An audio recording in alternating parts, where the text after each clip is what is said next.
Hi, I'm Donna Jordan from Jordan Fabrics. It's fall here, it's almost Thanksgiving, and I know I should have had all my Christmas sewing done, but it's not all done yet. So today I'm going to show you how to make a really fast and fun project. So if you're like me and you put off your Christmas sewing, there's still time.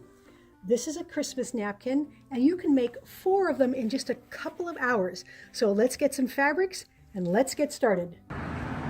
Now the napkins I already made, I used a very elegant group of Christmas fabrics.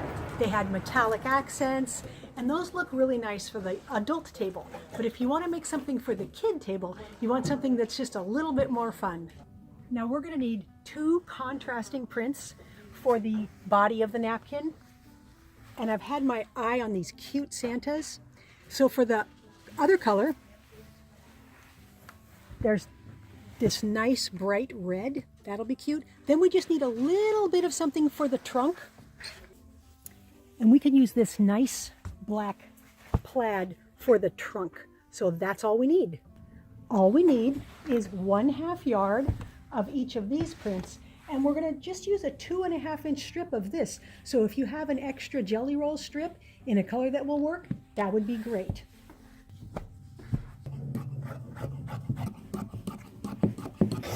I'm just going to go ahead and cut this without straightening up the plaid, because I think that will make the tree trunks look a little more interesting if the lines are not perfectly straight. I always like to steam press the fabrics nice and flat before I do any cutting.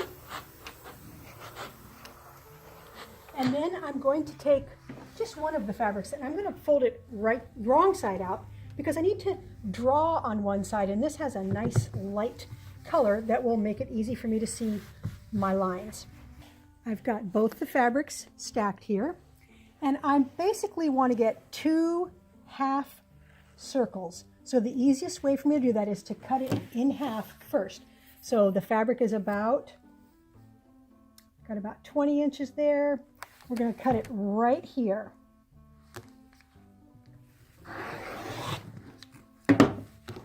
Now, working with just 1/2 at a time, let's mark the middle. So I can fold it in half and make a little crease there.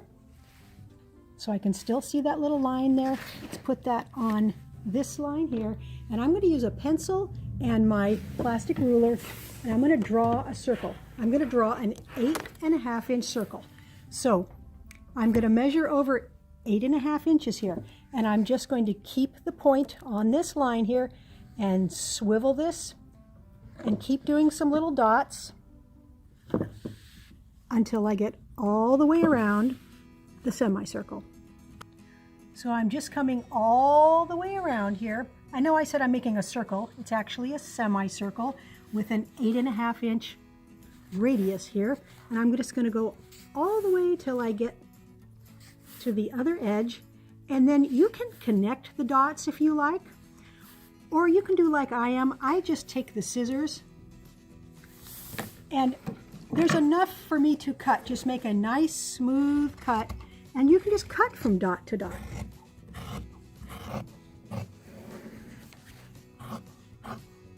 Just keep cutting till you get all the way to the far edge.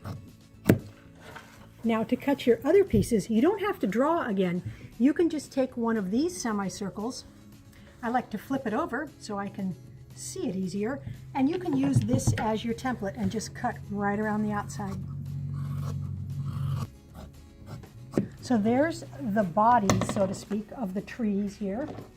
Now for the stems, this is the 2.5 inch strip, and I'm going to cut it into 2 inch pieces. So they're going to be 2.5 by 2. Now let's take the stems right over to the sewing machine. Take 2 of your stem pieces and put them right sides together. And it's a short stem, so we're going to sew around these 3 sides. I'm going to use red thread because I want to have my thread contrast. And red seemed to look the best with all the fabrics I'm using. So I'm just making a 1/4 inch seam, pivoting at the corners, and be sure to back tack at the beginning and the end. And Now we can trim this and flip it right side out. So I'm going to trim off the corners close to the stitching, but don't clip your stitching. Now you can just put one finger inside there. I found if you put your fingernail right in the corner,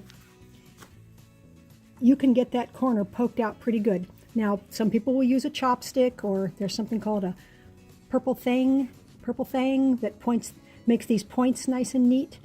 But pretty much if you use your fingernail and squash it down, you can get this nice and flat. So I'm just going to finger press around the edges so that I can get this laying flat. And now I'm going to top stitch very close to the edge. And again, I'm using red thread because that will coordinate with the body of the trees.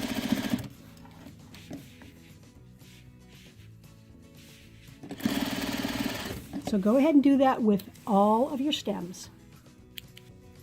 Now we're going to take one of the stems, here's the open edge, and we are going to pin this onto one of our half circles here. So I'm going to want to pin it 2 inches from the straight. So I'm going to take that open edge, put it right on the edge here, and go ahead and pin it in place.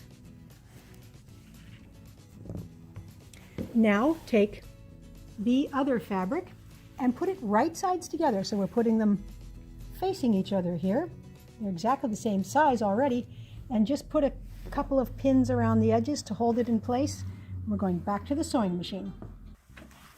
Now we're going to stitch all around the edges, but we're going to leave an opening right here so we can flip it right side out. So I'm going to use about a 1/4 inch seam allowance, and I'm going to back tack and just pivot when you get to the corner. And make sure your stem, which is right here, is sticking out far enough so you catch it all the way along the edge. And I might even back tack a little here because the stem might get pulled on, especially if you have a bunch of kids eating at your house. They might wave that around by the stem. So it's kind of a spot that you want to double stitch there.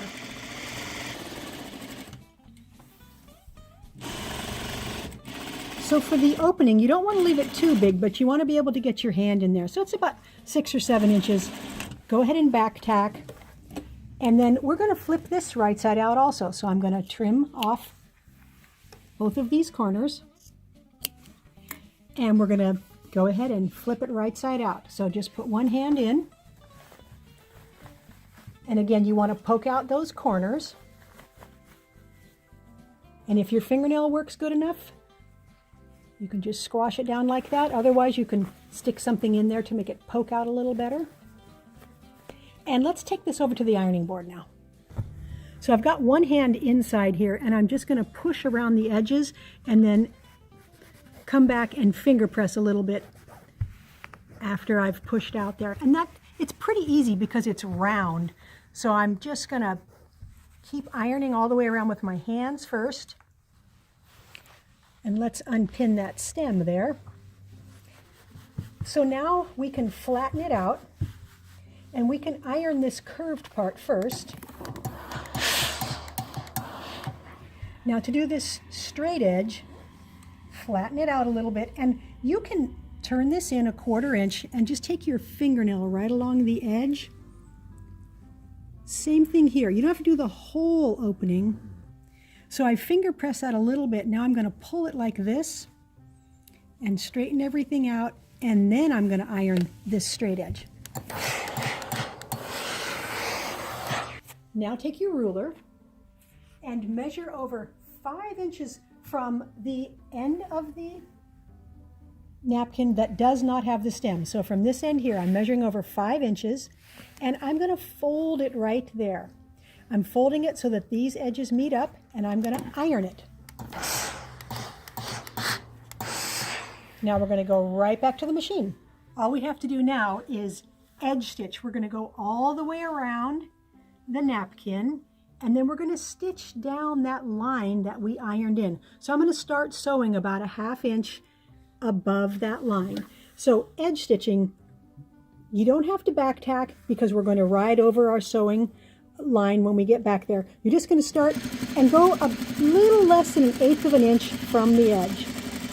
This is going to make everything lay nice and flat, and it's also going to stitch up the opening.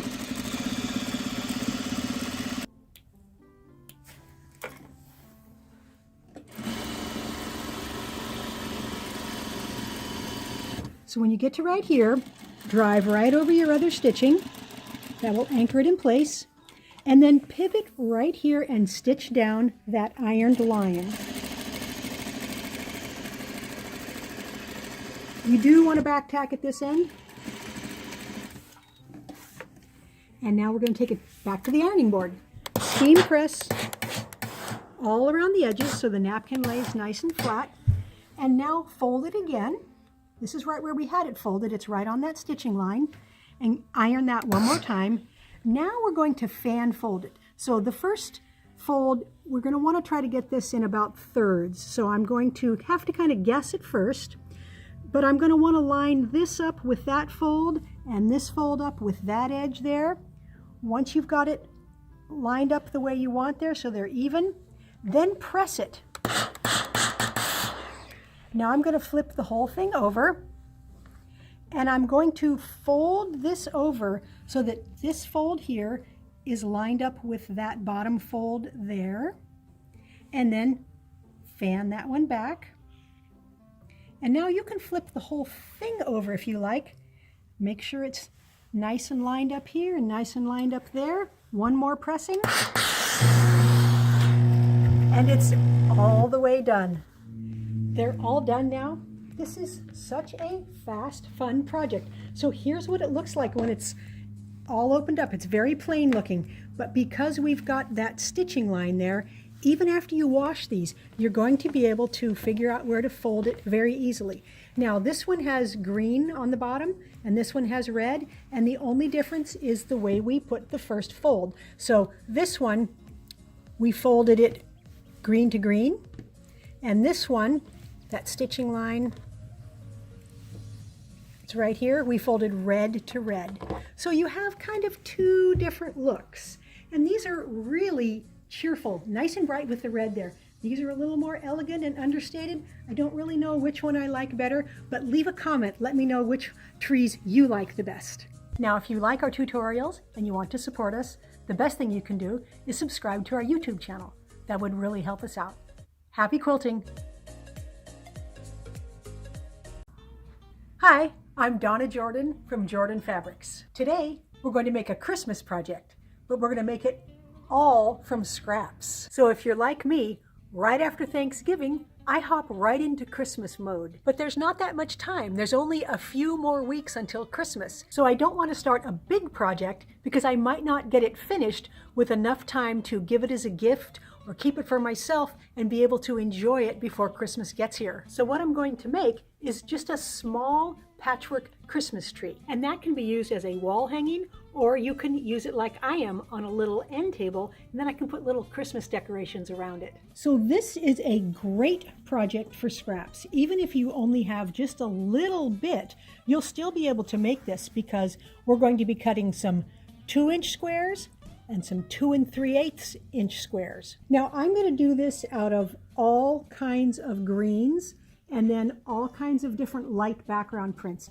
You don't have to do it in green. You could do it in red. You could do it in brown. You could do it in blue. You just want to have some darker colors and then some lighter colors. So here's my sketch. This is not the finished pattern. We will have all these numbers in the first link right below the video so that it'll be written up nicely for you. But basically, we're going to need 7 squares that are 2 3/8 inches that are light, and 7 that are 2 3/8 that are dark. And these are going to be for the half square triangles that are going to make the points of the tree here. Then we're also going to need some 2-inch squares, quite a few light ones for the background here, and then some dark ones for the tree, and then one for the trunk. I'm sure when I'm done, I'm going to add a border around it. Then the only other thing I'm going to do is I'm going to take some red and I'm going to put some ornaments on here. So I'm going to use all kinds of fabric here. They don't have to be Christmas fabrics. These two are kind of Christmassy. This is not Christmassy at all, but it looks kind of like a tree. I've got some batiks. I've got some with metallic. I've got some striped stuff here. I've got some grunge.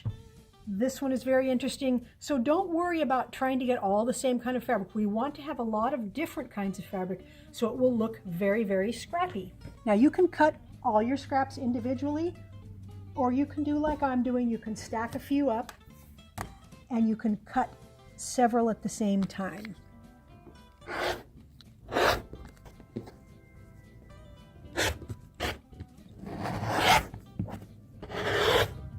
My scraps are cut up. These are the 2 3/8 inch squares, and these are all the 2-inch squares. Now we're going to leave these here for a moment and work with these guys. The first step is to draw a diagonal line on the back of these 7 squares, right from corner to corner. So I like to use just a faint pencil line, just like that. Now we're going to take the light squares that we marked and the dark squares that are the same size, and we put them right sides together. So I've got 2 right sides together, carefully line up the edges, and then we're going to stitch down each side of that line 1/4 inch away.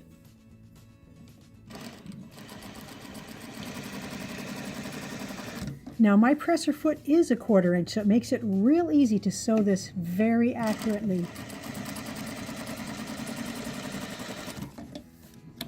Now we're going to take each one of these and we're going to use our rotary cutter and we're going to cut right along that drawn line.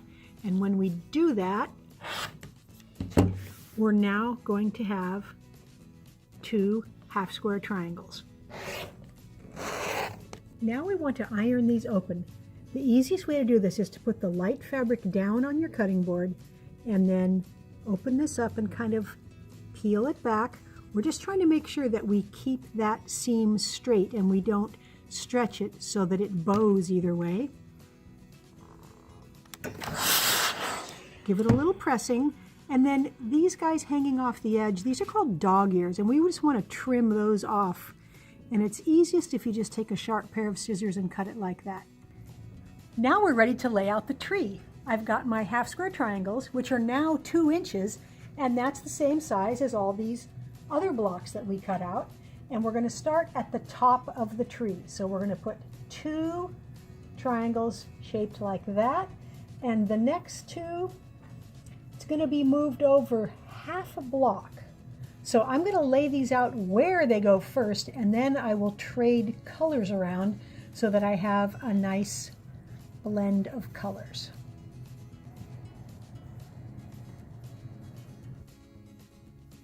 Now we can start filling in the rest of the tree. So the first row up here gets 1 plain block.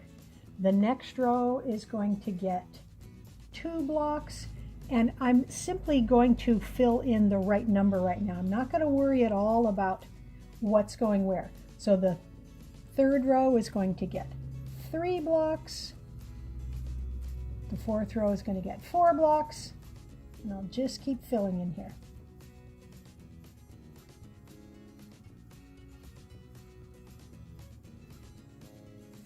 Now it's starting to look like a tree. So we need to put the trunk here. And this fabric's kind of stripy. It looks a little like bark. I think we'll use that there. And we can start filling in the light fabrics here. So I'm just going to use any of them. I'm not really going to look at this point to see what looks good where. I'm just going to lay them out. So that's the whole bottom row. Now we're going to add some on each side of the tree here. And you'll notice this row is longer than this row. That's the way it's supposed to be. Now we're going to put some up here. And again, I'm just going to put any old fabric here. I'm not going to worry about what's going where yet. This row is shorter. The next row is going to be longer. So we're alternating between long rows and short rows. The last row is just squares all the way across the top. There's 9 squares all the way across here. So that's all there is to laying this out. Now that I've got it laid out, I may trade some pieces around a little bit. I may think that it'll look a little better like that, but I'm not going to get too picky. It's supposed to be nice and scrappy. Once you've got it laid out the way you want it, you're going to want to pick up the first row. So I'm just going to pick these pieces up in order and then take them over to the sewing machine. So this is how the row was laid out over there. I'm going to relay it back out here so I don't get confused what order anything is in. And then the easiest thing to do is to pick up these 2 pieces, stitch them together, and then I'm just going to keep adding these blocks to the right.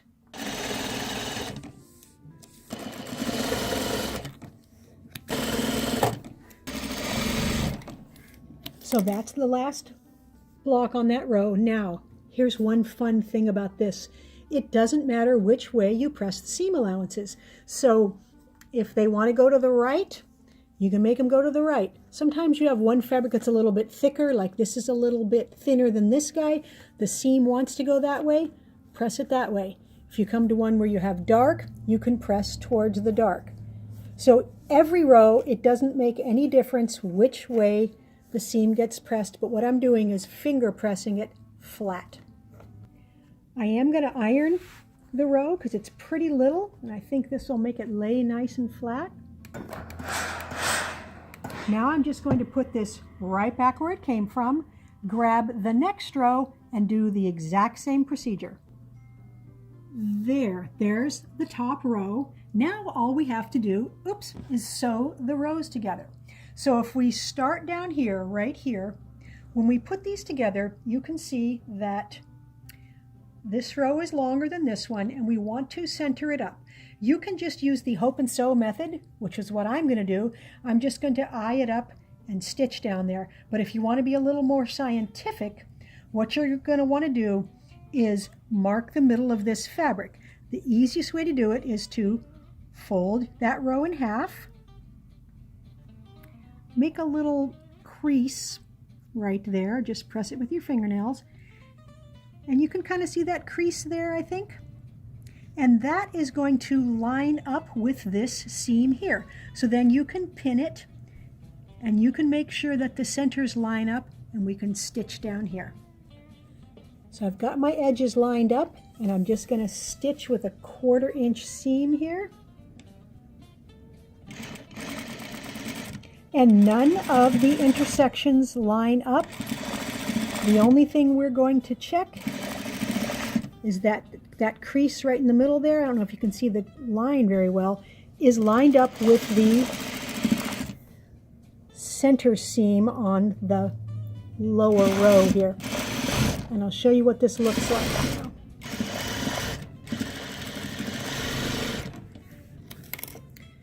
So when we open it up, it's going to look like that. So each one of these seams is in the middle, and I'm going to press the seam allowance towards most of those dark prints. So it's going to go this direction, and you can finger press it, and then we will take it to the ironing board and press it. So I'm going to keep adding rows, keep marking the middle, and add all the rows. As I add rows, it gets even easier to line everything up. All you have to do with this row is line it up with that edge. And then when we come to add the next row, it'll line up with this one.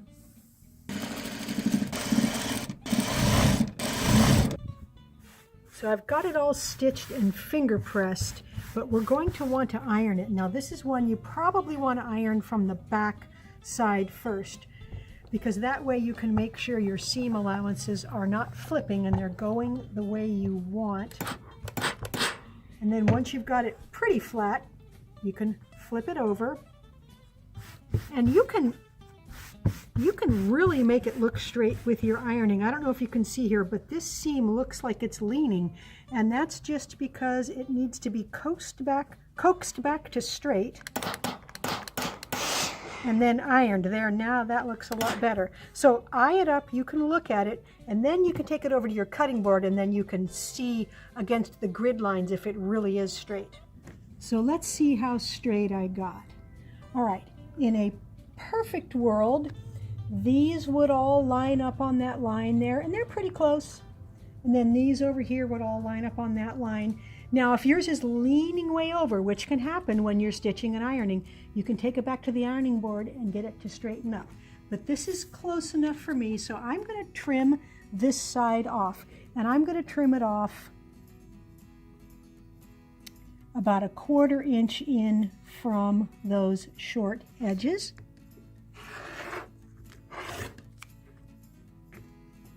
And then I'm going to do the same thing on the other side, and then it's going to look so much straighter and nicer.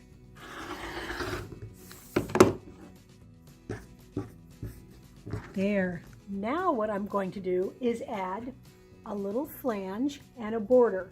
So for the flange, that's a little folded piece of fabric. We're going to cut some 1-inch strips, 2 of them, from this red fabric.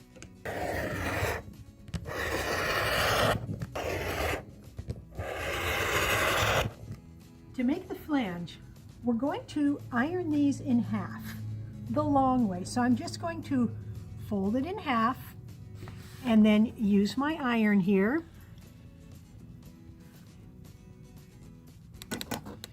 Add a little bit of steam as you go. And just fold and iron the whole strip.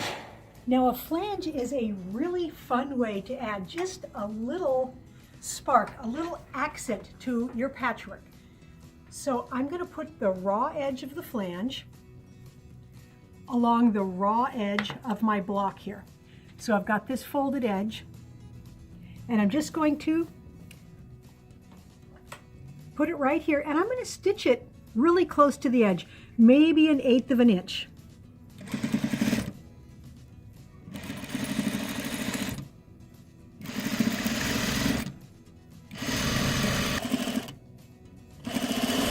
And I'm going to stitch right off the end. And then I'm just going to trim the flange right even with the edge of the block there. So there's one side. Now I'm just going to do the same thing on the other sides. So again, all the raw edges are lining up. And just use a very narrow seam allowance. About 1/8 of an inch.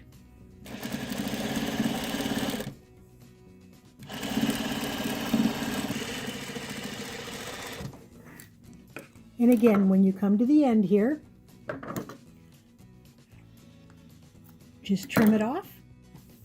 And now we're going to start on this side, and then we'll do the last side. Again, just cut that last one even with the raw edge here. Now I'm ready to add a border. I have a couple of strips left over from a jelly roll. So these are 2.5-inch strips. If you have some extra ones, they make great borders. If you just want to cut from your scraps, 2.5 inches wide is how wide you want to do that. And I want a nice straight edge here, so I'm just going to fold it. And now I know I have a nice 90-degree cut there. And I'm again going to sew the border on, but I'm going to use a 1/4 inch seam this time. So that 1/8 inch was just to get the flange anchored on here. Now we are actually going to have that flange right underneath our border. So I'm lining up all the raw edges and sewing with a careful 1/4 inch seam.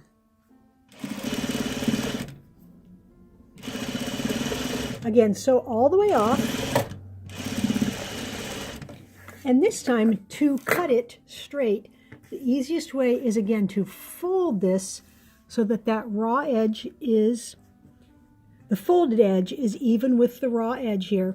And then line this up here and then put your scissors in here, put them up against that fold and cut. Now I'll show you what the flange looks like. That is what the flange is going to look like. It's just going to be a little decorative piece here, and it's going to be all the way around right inside the border. So I'm going to keep adding these borders so I've got it onto all 4 sides.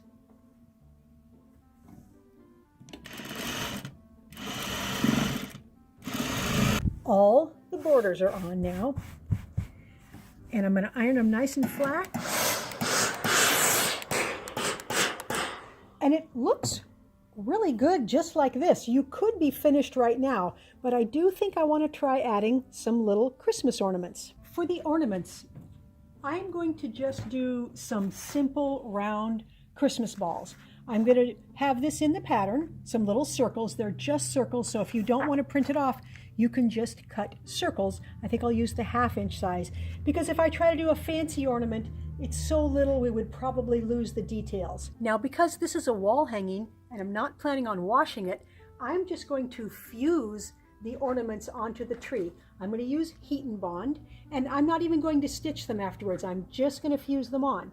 Now, if you think you're going to wash this, you would want to fuse them on and then stitch around them. Heat and Bond Light, it's a fusible product that allows you to stick your applique pieces, which is what we're doing here, onto your projects. And it's got a paper backing, so if we open it up, we can put this over our pattern and we can draw right on the paper. So I'm just going to draw some circles here, and we will draw these on before we fuse it to our fabric. Now, there's other brands. You don't have to use the Heat and Bond brand. You just want one that will fuse 2 fabrics together. So I'm just going to cut off this little bit that's drawn on, and this is the red I'm going to use. So you want to be sure to iron your fabric before you fuse anything to it. So make sure this is ironed, and I'm going to use steam right now, and then a dry iron. Make sure it's nice and dry. And then the glue side here is the side I'm going to put down, and I'm just going to put a medium iron right over this. And the directions, the fusibles all come with directions, so follow the directions for your product to see how to get that on there. Now all we have to do is cut on all of these lines. I'm going to cut this off first. Just carefully cut around these circles. So just try to make a nice smooth cut. Circles are always a challenge, but if you smooth all the way around, cut a little at a time, you can get a nice round circle. Once you've got them all cut out, you need to get this paper backing off. Now there's a little layer of glue there, and we'll get all these done, and then we will sprinkle them around on the tree. There, I actually made 3 different sizes of the Christmas ornaments. I didn't know which one I would like the best, but I think I'm going to use all 3 sizes. I've got some smalls, some mediums, and a couple big ones down here. I think that really is enhancing the tree quite a bit. Now, I didn't worry too much about where the ornaments are going. I just spread them around, and now I'm going to fuse them on. And this does not use steam. You just hold the iron on. My product says 6 seconds.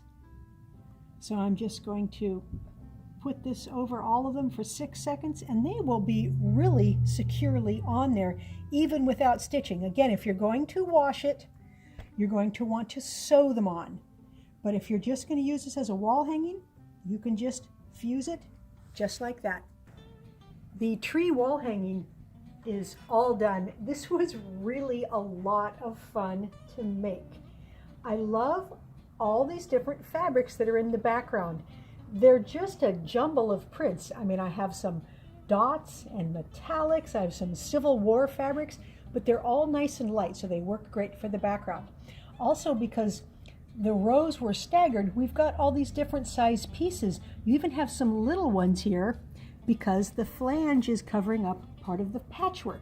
Now this flange, it's a great way to get a little teeny look of a little teeny border, but it would be hard for me to stitch a border on that small accurately. But because you fold the flange, it's real easy to get your accurate 1/4 inch all the way around it.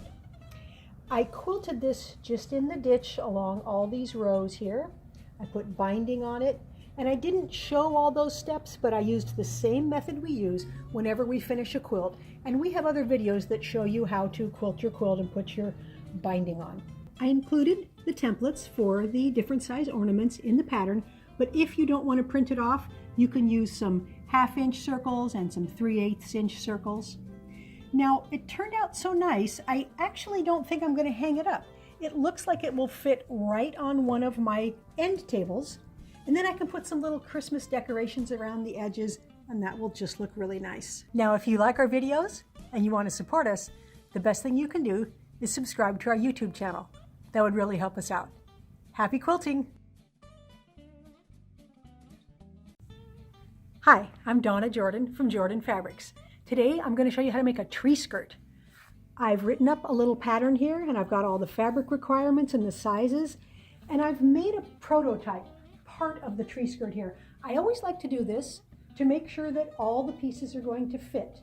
But I don't think these are the fabrics I'm going to use. I want to use something that's a little bit brighter and more Christmassy. We're going to need 5 different fabrics. And we're going to need varying amounts between 1/3 and 3/4 of a yard. And don't worry about memorizing this. This is just my sketch. By the time the video is done, there will be an actual free pattern, and it'll be the first link right below the video. I'm going to use these fabrics that we had printed in Japan recently. They have metallic accents, and there's some large scale prints. And since my pieces in the tree skirt are fairly big, I have a nice opportunity to use these big pieces and keep them whole. They don't get cut up too small, so they will look really good in this project. The tree skirt is basically made with one big star. If I pull these away, you can see there's a big star, and it's made up of smaller diamonds. Then I took these big squares and filled in around the edges, and then we're going to add a border. So the first thing we're going to cut is the small diamonds that are going to go in the middle there. All of the diamonds are cut exactly the same size. So this one is going to go in the center. We are going to need 8 diamonds. And so all I'm going to do is cut 2 5-inch strips, and then we'll cut those into diamonds. Now, I like to put a hand weight on the far end of my plastic ruler. That helps hold this down so that I get a nice accurate cut, because the straighter your cuts are, the better your patchwork will look.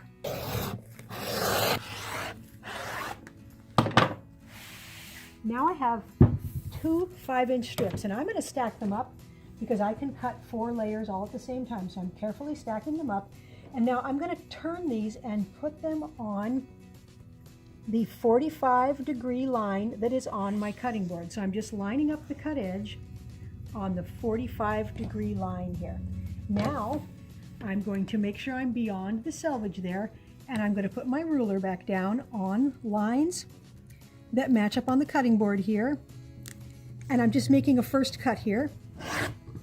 We'll get that out of the way. Now we're going to measure over 5 inches. So I can use the 5-inch mark on here. I'm 5 inches from this cut edge. And then I'm going to make another cut. And now I've got a nice diamond that's 5 inches on. It's 5 inches this way and 5 inches this way. And we can get one more out of this set. So measure over 5 inches again. And that's all 8 diamonds that we need from that fabric. This next print is cut exactly the same way, but I'm going to need 16 diamonds. So I'm just going to cut 4 5-inch strips.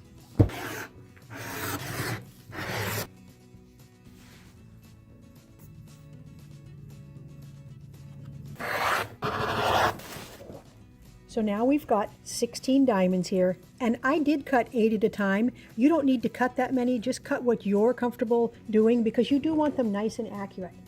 The last fabric we need diamonds out of is this green one here, and we're going to need 8.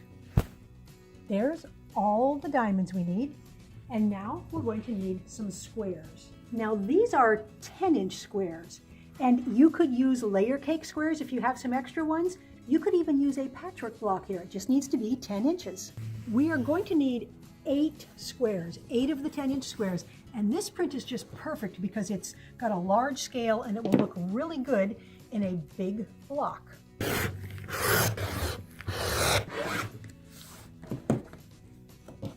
there are the squares. Now the last thing we need are some border pieces. So we need some pieces that are 10 inches long and 4 inches wide. And then we need some 4-inch border pieces. We're gonna need 8 of them again, but they're gonna be 13.5 inches long. Okay, all of the pieces are cut, and we are gonna start our sewing with the diamonds. Before I stitch these together, I'm gonna separate them into 2 piles. So I'm gonna put the fabric that's right side up here and the fabric that's right side down there. The reason I'm going to do this is because when I stitch these into bigger diamonds, I want the grains to be going all the same way in each diamond, because that will make the tree skirt lay flatter. So this is a really good tip. Anytime you're working with diamonds, it's specific to diamonds. So I'm going to keep separating these, and what will happen is all of these here, I will just work with this color first. So you can't see the grain very well from the top, but if I flip it over, you can see the weave. You can see the little threads, and they're all going straight right here. Now on this edge over here, they're coming in at the diagonal. It's kind of a bias edge. So we want to work with just diamonds of all the same grain when we stitch them into a bigger diamond. So we're going to use these to make big diamonds, and then we're going to use all of these that are upside down to make big diamonds. Now their grain is going the opposite direction from these, but let me show you what happens when we put that into a quilt, or a tree skirt in this case. So you can see it clearly here because this particular green has a little bit of lines on it already. We're going to end up with the grain going straight here and the grain going straight here. We're going to end up with the whole tree skirt with the grain going straight all the way throughout it, and then it will lay nice and flat. Here's the pieces for one diamond. So we've got the light, 2 reds, and a green.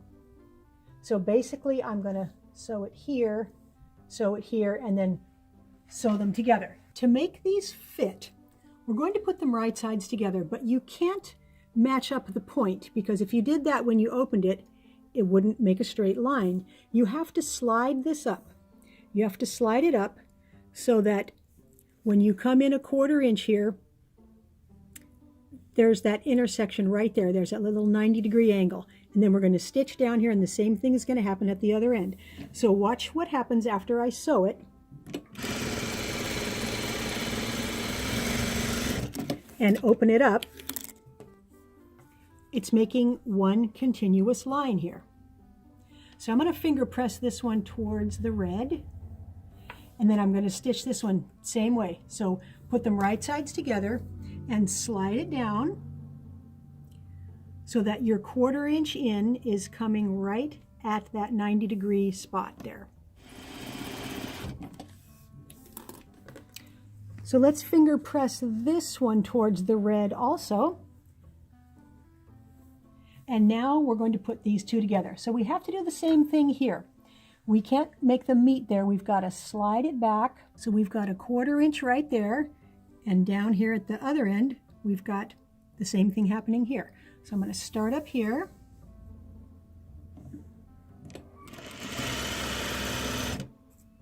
Make sure I've got that 1/4 inch down here.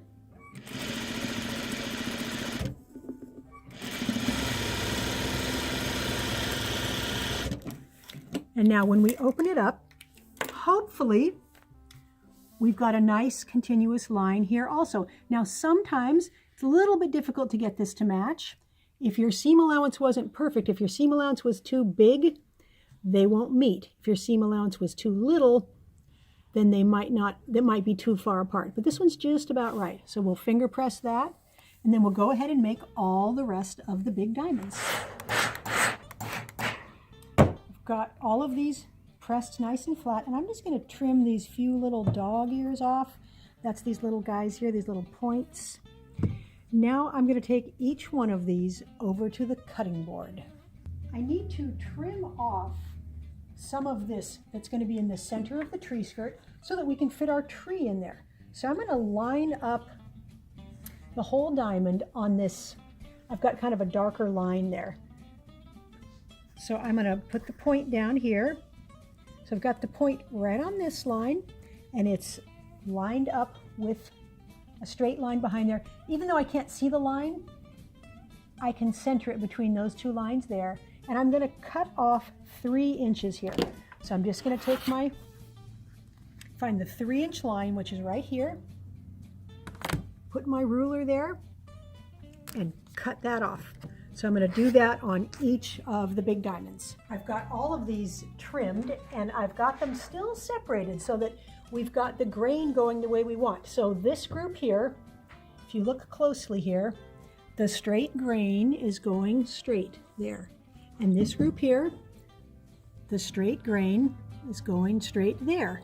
So this is 1/4 of our star, and we're going to stitch it right here. So I'm going to take these two and put them right sides together. Now I'm going to stitch along this seam right here. So we are going to be doing what's called a Y seam. So that means we're going to start stitching here, but we're going to stop when we get to the spot that's 1/4 inch from all ends right here. So I'm not going to sew off the end. I'm going to stop. And I'm going to back tack at the beginning here.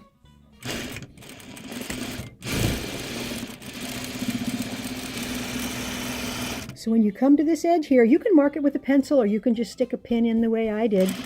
Just go right to that spot, put the needle down, and then back tack. And the reason we're doing that is because we're going to have to fit a square in here later, so we need a little bit of it not stitched right there. When you're doing a Y seam, it's easiest if you finger press the seam or iron the seam open. It'll be easier for the next step if we have that open. So I'm ready to lay out the 4/4. I don't have to worry about the grain now because they're all going the same way. No matter how I spin them, the grain is going to be straight all the way around. Now we can start to see that nice star all around there. So I still have to join these seams here. It's the same method I used with the Y seam, but we want to leave one completely open. So just sew these 3.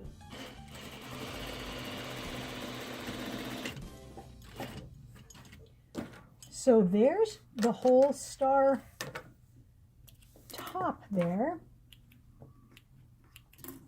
And now we just need to work on those blocks that are going to go in these corners. So these will be real easy to finish up. All we have to do is stitch this first border onto that side, and then we'll stitch this border onto that side.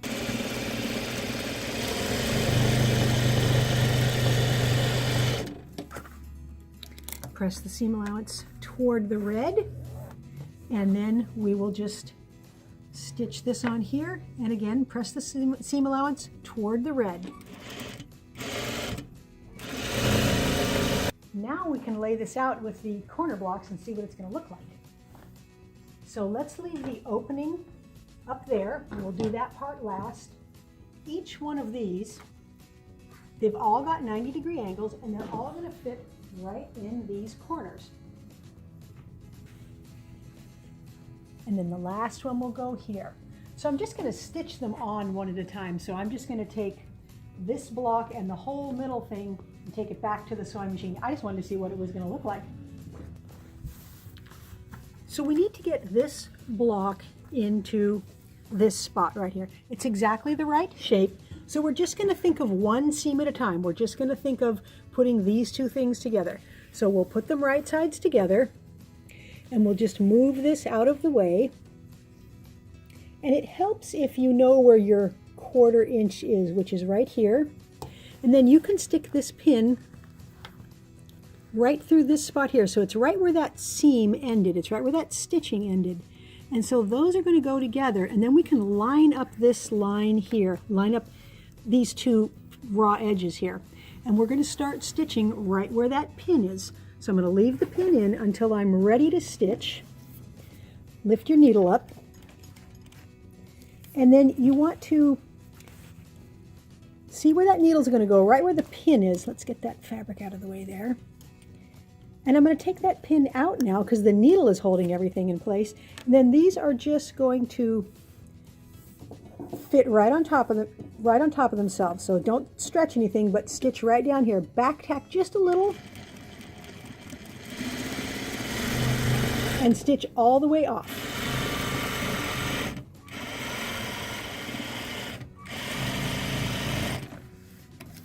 Now we've got to get this part sewn to this part. The easiest way to do this is to flip this part over. Now we can see where our stitching stopped here and where our stitching stopped there, and all we really have to do is line up these raw edges here and start stitching right where that stitching stopped. So that's where I'm going to put my needle in. Put the needle down right there, take a couple stitches and then back tack, but don't back tack over your other stitching, just a little bit. You can always feed it by hand if you need to. Line everything up and stitch all the way off.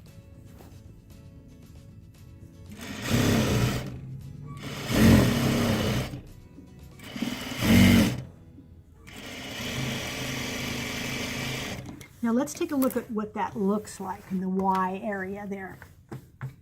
Nice and flat. So when we iron that up, that's just fitting perfectly. So I'm going to go ahead and put in all of the rest of these except the last one where the opening is.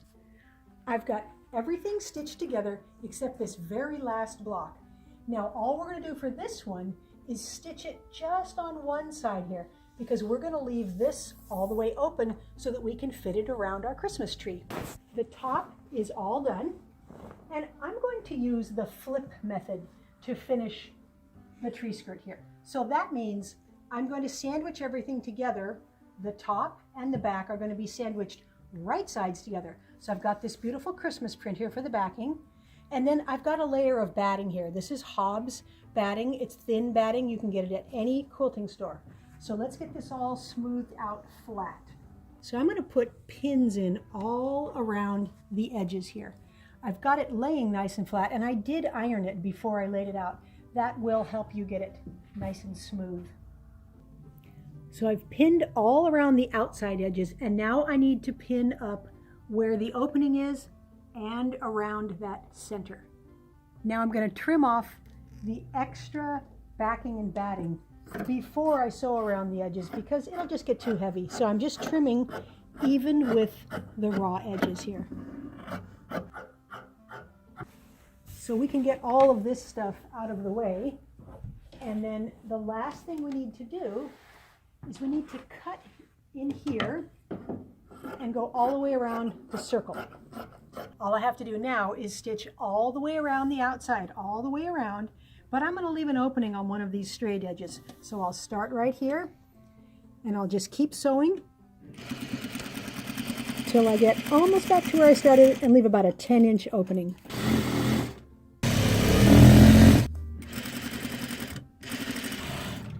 I'm coming back around. I'm almost to where I started.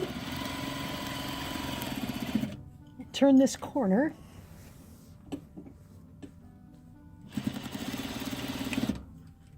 So now we've got a nice opening here that we can flip through. Now before we flip it, we want to trim off these corners here. So anywhere you've got a corner, trim close to your stitching. You can see the stitching a little better from the back side. So we're going to trim off all of these corners like that. And anywhere there's an interior corner, we're going to clip it near the stitching. So I don't know if you can see from that side, but from that side you can see. So go all the way around and make those clips and trims. Here's that opening we left. So we're going to flip this right side out. So you just have to reach one arm in and pull out all that bulk, and then reach to the far end and just keep pulling till you've got it all the way right side out. It's going to be awfully lumpy at first, but once we get it all the way flipped, we'll start smoothing it out. Now we want to poke out all the corners. So I've got one arm inside here, and I'm just going to poke the corners and smash it flat, go to the next corner, poke it out, smash it flat, and just go all the way around the tree skirt like that, poking out those corners. Now we can just smooth these edges and flatten it out as we go. And you can see how easy it is to get these nice and flat. And I'm just going to keep spinning around and flattening it out. And we'll have our nice big star shape back again. To close up the opening, I've just pinned everything in there, and I'm going to edge stitch right along the edge here to close that up. So I'm sewing about 1/8 of an inch from the edge. And after I get beyond the opening, I'm going to keep sewing. I'm going to edge stitch all the way around the outer perimeter of the tree skirt, and that's going to make it look really nice. Now I'm going to do some very simple quilting. I'm going to go in the ditch, which means right along my seam line here, and I'm just going to go around this big diamond everywhere. You can add more if you like, but it doesn't require a lot of quilting to look good. I've brought in a little Christmas tree. I couldn't bring in my big real one, but this is how this is going to fit around your tree. Now, you may have a big tree stand, but that's okay because this can go up high like this. You can just drape it around so it'll fit no matter what your tree looks like, because the opening isn't sewn shut. So you can flatten it out like this. It turned out really nice. I'm really happy with how it turned out. Now, if you pick out your own colors, be sure to keep reds and creams around the outside because that will make your tree show up better. If you use a lot of green around the outside, it's going to blend into your tree a little bit better. Now, if you like our videos and you want to support us, the best thing you can do is to subscribe to our YouTube channel. That would really help us out. Happy quilting! Hi, I'm Donna Jordan from Jordan Fabrics. Today I'm going to show you how to make a Christmas project. It's a wall hanging called Oh Christmas Tree. This is a pattern from Fig Tree & Company, designed by Joanna Figueroa. And it's really nice because it uses one package of 5-inch charm squares to do all of the patchwork, including these 2 patchwork borders. The only other thing we're going to need is 1/2 yard of a background. Once we have all the patchwork done, we're going to add a little border and a binding, but we'll worry about that once we get the top done. Now, when I'm making a Christmas project, I'm always thinking of using Christmas prints. And I have these cute ones from Moda. They've got a lot of nice Christmas themed fabrics in them. But in the past, I've actually made Christmas projects with non-traditional Christmas prints. And I've got this group from Laurel Birch. It's called Solar Prism. They've got metallic accents. And I think that might make a very interesting Oh Christmas Tree wall hanging. So I couldn't decide which of these to make, so I'm actually going to make both. And you'll have to let me know in the comments when they're both done which one you like best. Now for the demonstration, I'm going to make this one on camera, and I'm going to use this white on white for the background. And then we're going to pick out the pieces for the patchwork. Now for the star, there's a nice bright yellow, so that will be the star. This gold color, that will be the basket. And then we'll use these greens and aquas for the tree. We'll use these darker blues for that border. And then we'll finish up with the red and orange ones for this border. So all of these are going to get subcut into some different sizes. I can't give you all the sizes because it's not my pattern, but I've made quite a few from Fig Tree & Company, and they're very clear and easy to follow.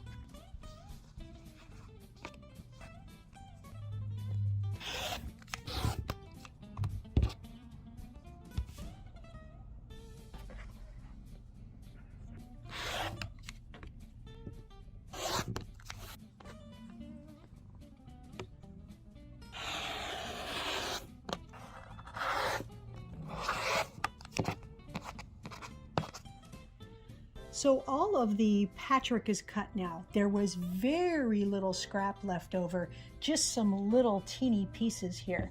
I always like it when I can use up the whole charm pack. And I've kind of laid the tree out because that will help me when I go to piece it. And it also helped me visualize what pieces go where. These are going to be the borders, and now all I have to do is cut out the background pieces.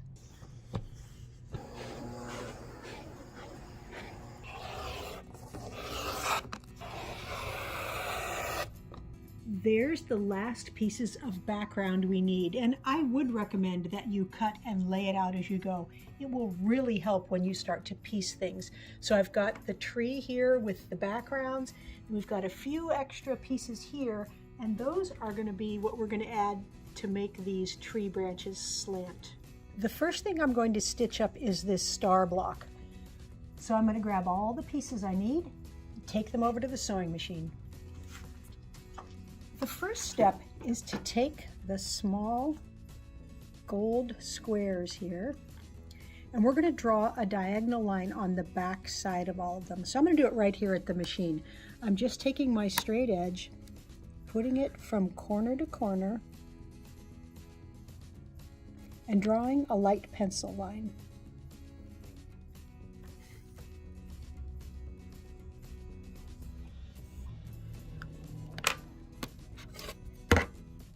Now I'm going to get three actually of these rectangles here, and I'm going to make flying geese units. So that to start those, we'll put this square right on top of that, and we're going to stitch right on the drawn line. So let me slide it over here.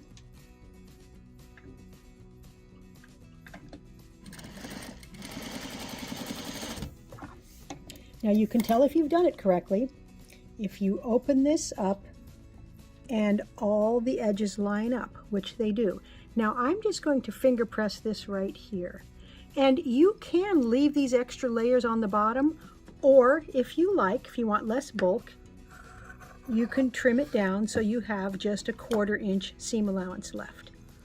Now we're going to take another square and we're going to put it on the opposite corner. And we're going to again stitch right on the line.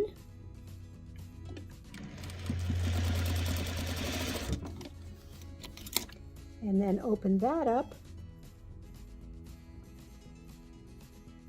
And I'm going to go ahead and trim off that excess. And we need to make 3 of these flying geese units.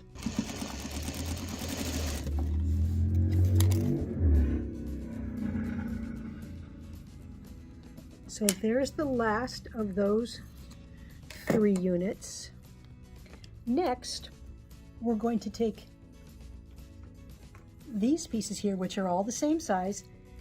We're going to put them right sides together. This one's a little hard to tell. And stitch them together.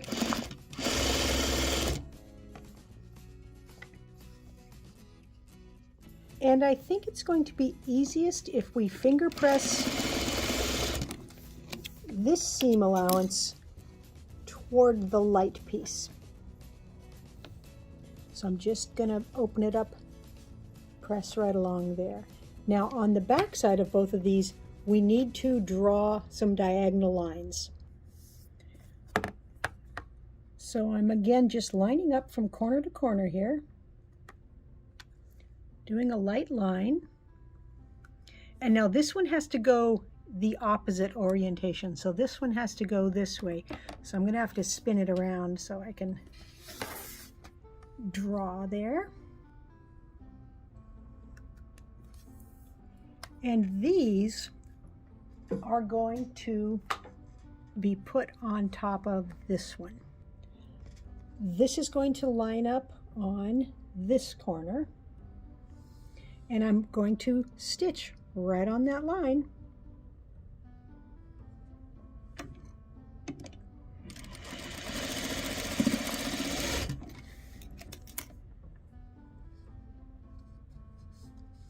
Finger press it open, trim off the back here, and now the other one's going to go the opposite way. So this is going to go on this corner,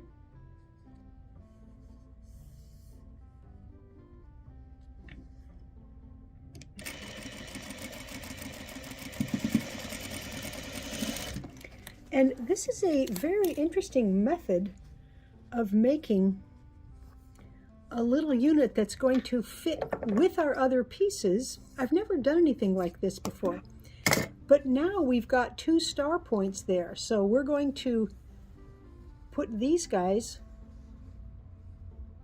like this, fill in with this center, put a couple corners there, and we're going to get a little star right on the top of our tree. So I'm just going to make these extra rows here.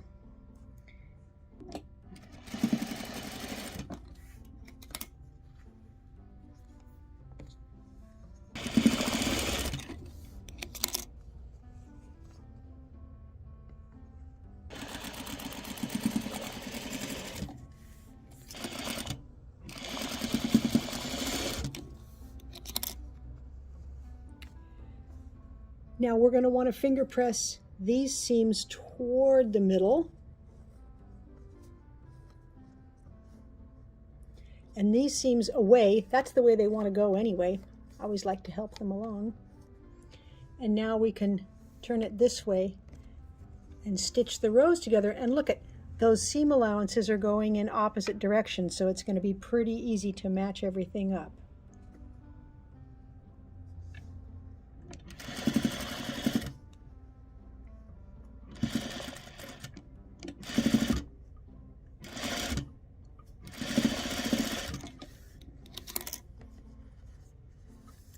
And this will fit on here, and it's actually a little bit easier if you stitch with this on the top, because as you stitch down here you can stitch right there, and then you know you won't be too deep and get that point stitched off.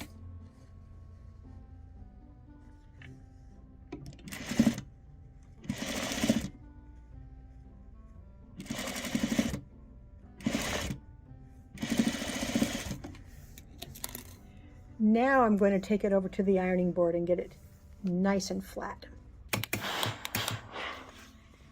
All right, that is the star that's going to go on the top of the tree. So for an update on this color, I've got it well on the way, but let's continue to work on our brightly colored one here. I want to get all of the tree parts into rows. So in order to do that, I need to add these little pieces onto these squares here. So I'm going to take, there's just 4 of them. I'm going to take these to the sewing machine. So all I'm going to do is put these right sides together, use a careful 1/4 inch seam to stitch it, and then press the seam allowance toward the dark color. There. Now, each one of my rows has blocks that are all the same height. Now we're ready to sew the tree blocks together, but we're not going to put any of these backgrounds on. We're just going to sew these colorful parts together. So I'm going to pick up 1 row at a time in order, stitch it together, and put it back.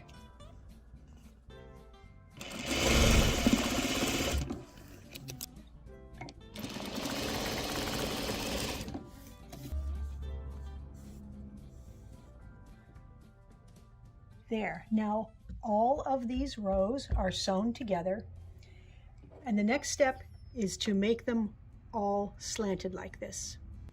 So we have some background squares here, and we're going to draw a diagonal line on the back of all of these. So I'm just using, again, a light pencil line from corner to corner. We're going to start with the top row. So we've got these little squares here that are exactly the same height as this row, and let's take this to the machine. Let's line everything up here and stitch right along that drawn line.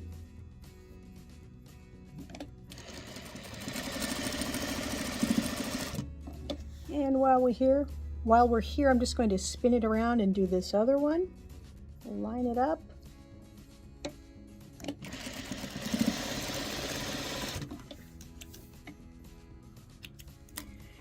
Now these will get ironed like this. And you can see it's exactly the same size, but I'm going to trim off the excess in the back so it's not too bulky. There's the top row. Now the rest of these rows, they're a little bit taller, so we're going to use these bigger squares. Sew one on each end of all of these rows. There's the last row there. And I did go ahead and iron up each of those rows so they're nice and flat. Next step is to work on the basket. The first step is to sew all of these colorful pieces into one big block. Now, you may have 4 different pieces, you may have 2 of one fabric and 2 of another. It doesn't really matter. It'll look interesting no matter how you do it, but I'm just going to sew down the middle here and sew down the middle here, and then finger press those seam allowances in opposite directions.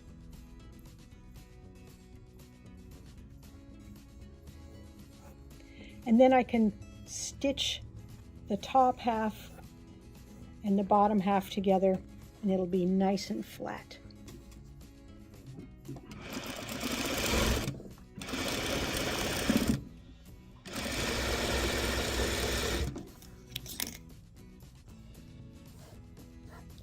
Now, to make the basket have sides that look like that, we use kind of a funny method here, which I haven't done before. We're going to measure over 2 1/4 inches on the bottom of this square here and put a little dot right there. Now we're going to draw a line from the dot to the corner. Now we're going to put this right on top of here and stitch right along that faint line.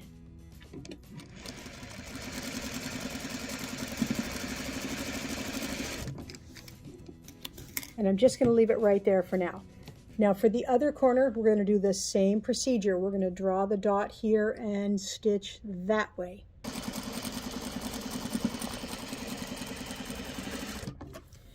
Now we're going to take this to the ironing board before we move on. I'm going to iron this to the outside. Same thing here to the outside.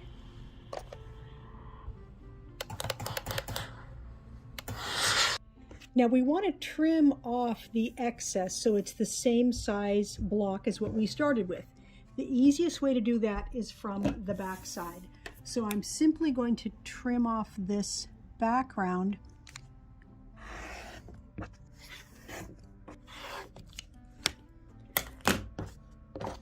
now it's the right shape, but I'm going to trim off these back 2 layers. So you can do it with your rotary cutter, or you can just trim it with your scissors. It doesn't have to be perfectly straight because it's just the seam allowance there.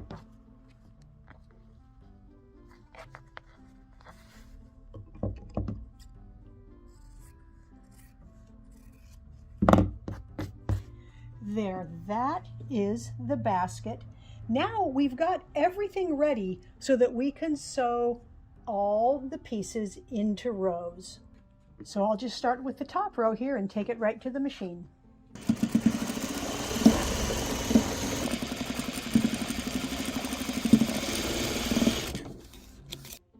There's the first row, and I'm just going to sew up all the rest of the rows.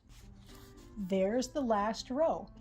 Now, to sew the rows together, it couldn't be easier because there's no intersections to match at all, and they're all exactly the same length. So sew them all together and press all the seam allowances down towards the bottom. I've got all my rows put together, everything ironed nice and flat, and I went ahead and stitched this one together as well, and it's got the patchwork borders and the outside border added. So that's the next step that we're going to do on this one, is these patchwork borders. The first border is made up of all of these squares, so I'm going to take them right to the sewing machine. So all I have to do is sew them side by side, and I don't have a lot of different color change here, so it's probably not going to matter what order I put them in.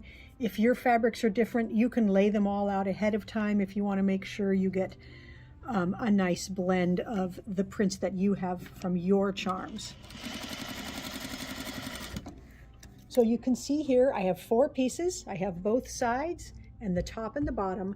And sometimes when I have a lot of patchwork like this, all in a row, I don't finger press it first.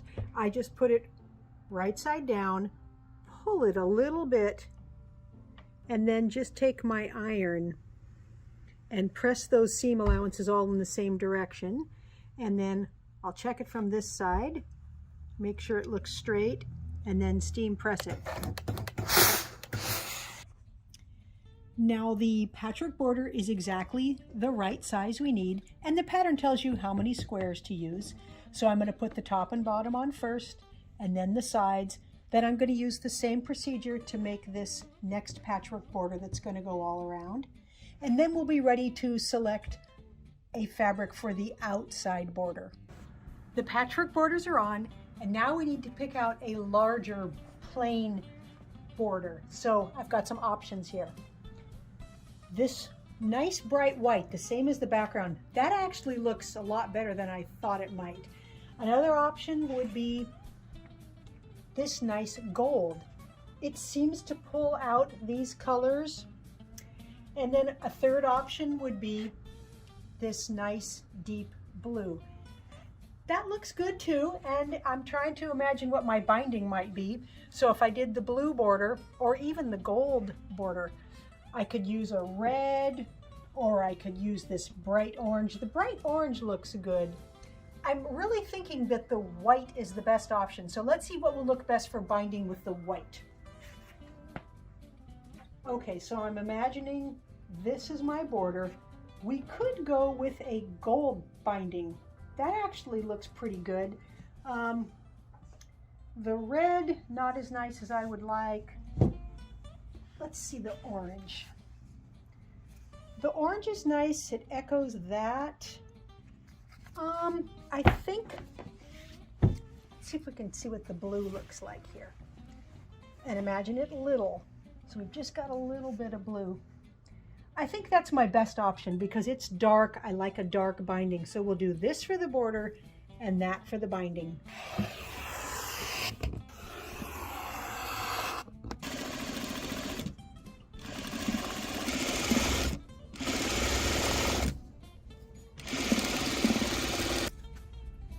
There, both of the tops are completely done and they're ready to be quilted. But before we do that, there's something in this one that's bothering me. This square right here, it's just a little too light and it just doesn't, it's just making me feel like I should change that one out. Now, all I had left from my greens, from the green squares was this, and it's not big enough, but there were scraps from the borders. So I'm going to stitch these two together and I'm going to replace this piece. So let me show you how I'm going to do that. So this is easiest from the back side. This is kind of a minor surgery. I'm just going to snip out about every 4th stitch all the way around the block. Now some of you may find this easier with a seam ripper, but I like to just use my little snips here. It doesn't matter, whatever is easiest for you.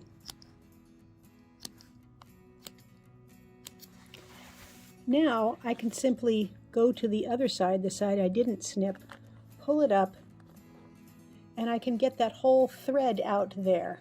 Same thing on this side, except it's probably connected on the ends. So we'll just snip it here and here. And when you do it like this, you're going to get rid of the threads. I don't like to have it messy where I take something out. So I like to take, let's see, here's the whole one. I like to pull these long ones out. And this whole thing will probably come out now pretty easily. Sometimes you have to find 1 or 2 more stitches you didn't get. But I don't want to have to distort it much. Let's see, where are we attached here? Right there. And this way the piece you're taking out will be nice and clean, which is important because we're going to use this to cut our replacement piece from. And then we're going to take all these little itty bitty strings that might be left here and pull them all out if we see anything loose like this. Now that we've got that piece out, I'm going to take these two and stitch them together so they will be wide enough so we can recut that shape from them.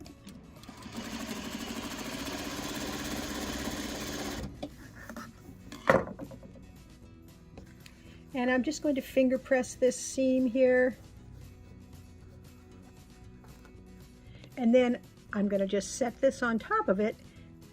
And I could take it to my cutting board, but honestly, I can do that with the scissors right here.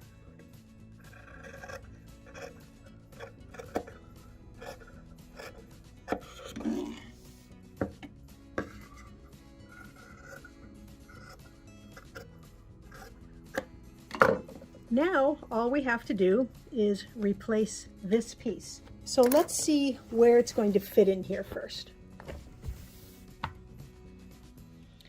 Let's see, let's turn it this way so we've got the colors mixed in there nicely.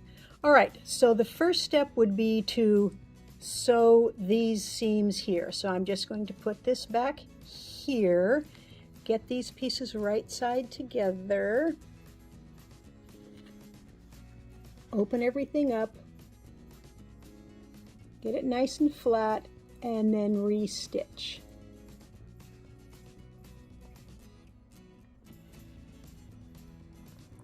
There we go. So I'm pinching it together, move all that out of the way. Double check. Once you get it stitched a little, it'll anchor it and we can smooth everything down here.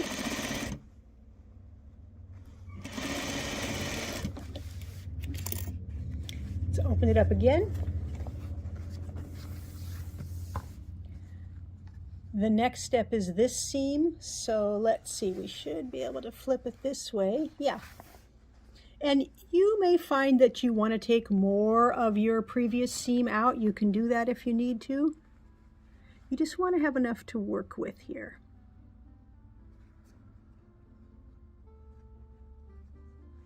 Matching up the corners.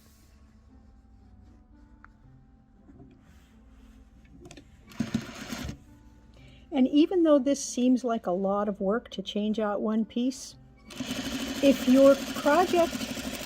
one piece in your project is going to bother you, it's really worth it to change it out. Okay, now all we have to do is these two seams. So let's do this one. We'll flip this right sides together. Okay, now we'll spin this here.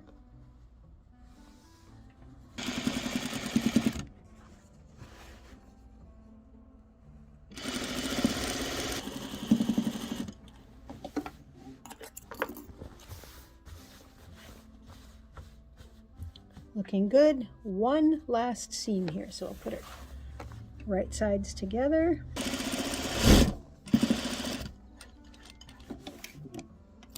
All right, so here is the top, and I'm going to need to iron it up, and then I'm going to check for any little extra threads that we've got, and it will be good as new.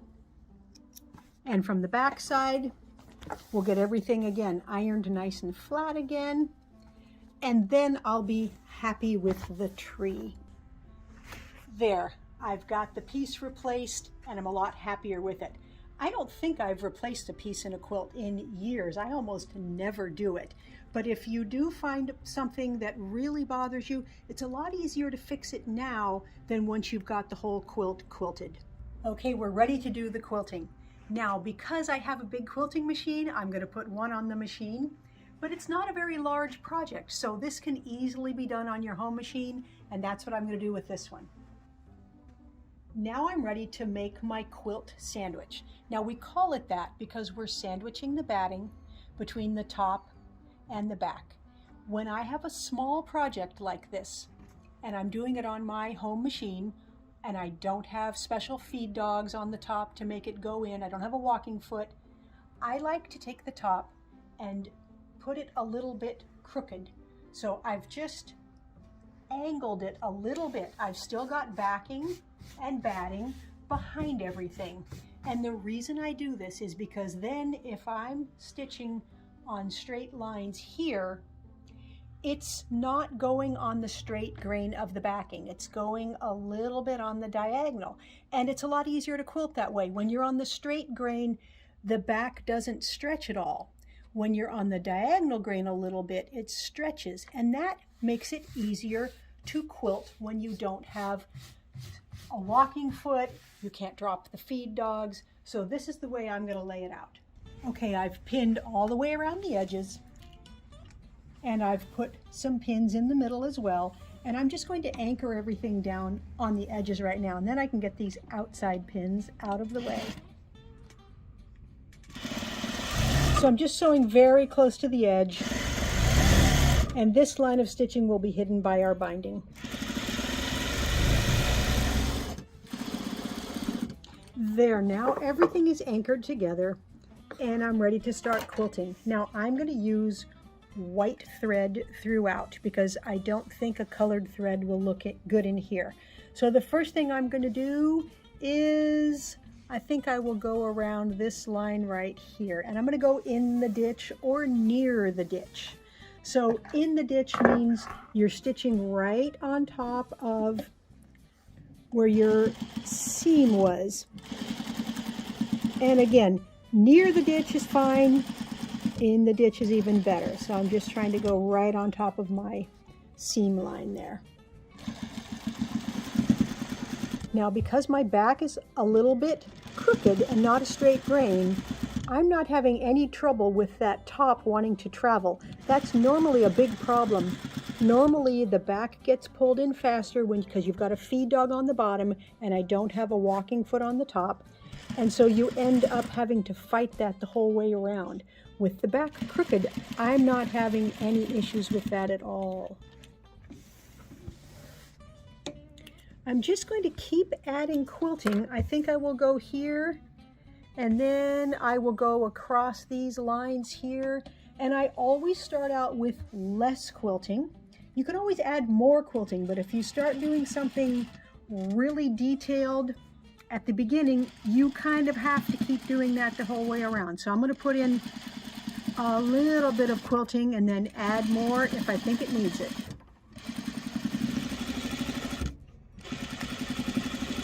So I think before I finish this up, I'm going to go ahead and get the quilting machine started, because that way it can be sewing while I'm sewing and it will get both done at the same time. So we want to pick a thread color. I've got a lot of options here. Red would really show up. Kind of interesting. Got a nice deep green. It's going to show a lot in the background, not in the tree. Of course, we can always do white. And it won't show very much in the tree. It'll show a little on this border, not in the background. But this is what I was thinking I wanted to do. It's a nice bright yellow. Looks great on there. Won't show up very much there. Will blend in there. So let's do this happy yellow. For the quilting pattern, I'm going to use Stars a Swirl. This will be perfect on our Christmas tree because it's got stars just like the star that's on the top of the tree. And then it's got these swirls, and both of those motifs are in the prints we're using.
Both of the Oh Christmas Tree wall hangings are all done, and I'm very happy with both of them. Now this one, traditional Christmas colors, you can't see the quilting at all because it's all in the ditch. Now let me show you where I did it. I specifically chose a dark red backing so that you can see where I stitched. Normally I wouldn't do this because I have to back tack a lot when I'm doing this on my machine, and the back tacking shows quite a bit. So you want to keep that in mind when you're selecting a backing color. I do like the nice black contrast binding. It just seems to frame it very nicely.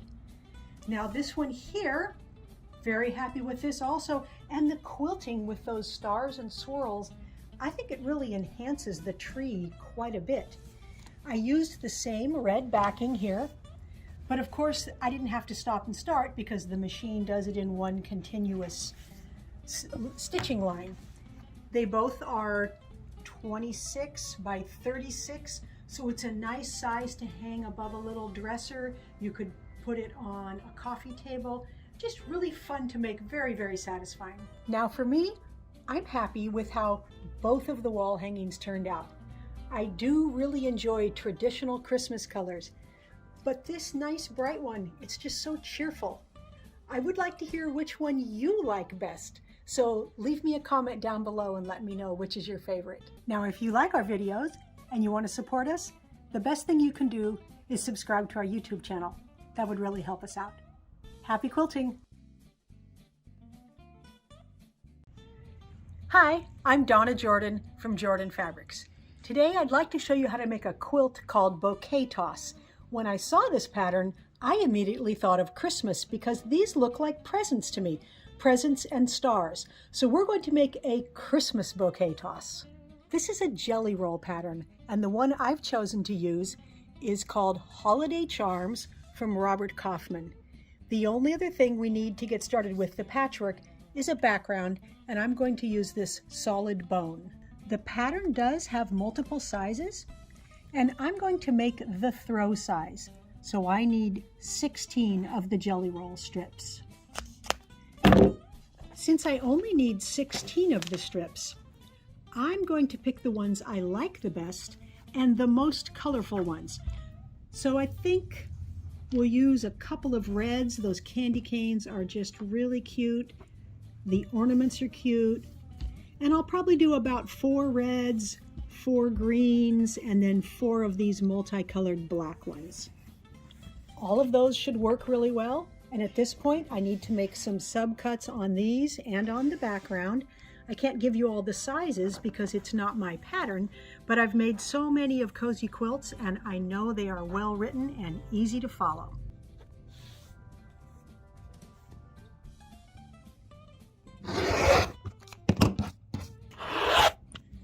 We're going to put these in sets. We need 4 of the rectangles and 5 of the squares in a matching set. So I'm going to go ahead and sort all of them just like that.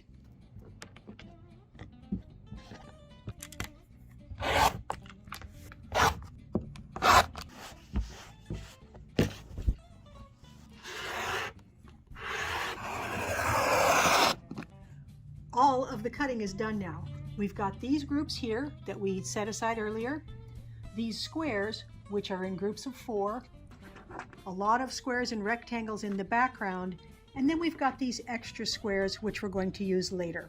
To make our first block, we need 8 background squares, 1 of these sets, and then a set of 4 squares that's a contrasting color. Those will look nice together.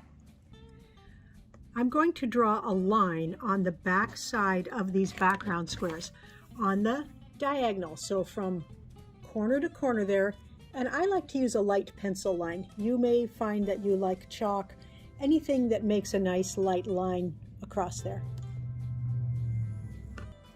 The first step is to take one of these rectangles and put a background square on it with the line slanting like that. Line up all your edges and stitch along that drawn line.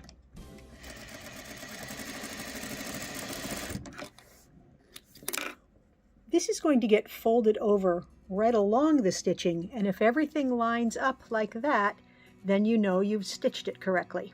Now you don't have to draw a line on your squares. You can use seam allowance tape. So this is tape that you put onto your sewing machine.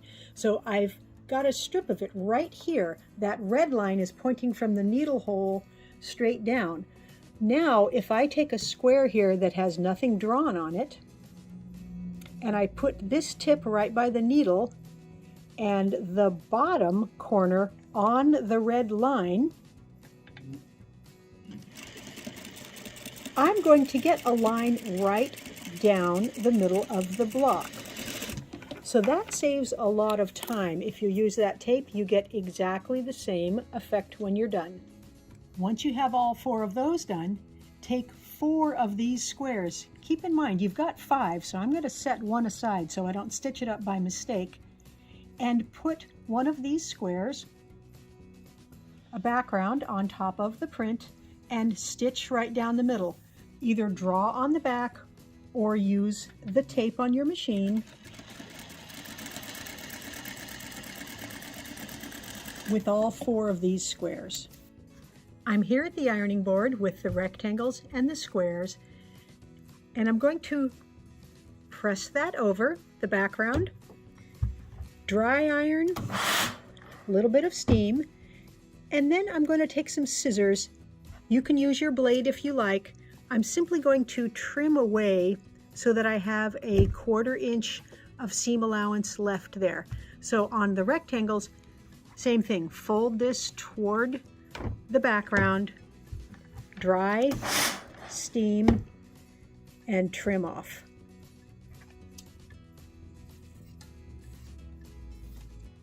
I'm back at the machine with my rectangles and squares, and I grabbed 8 more of the background squares. Now these don't have lines on them. These don't need lines on them. We're going to stitch a square and a background square, a half square triangle and a background square together like this. We'll do all 4 of these.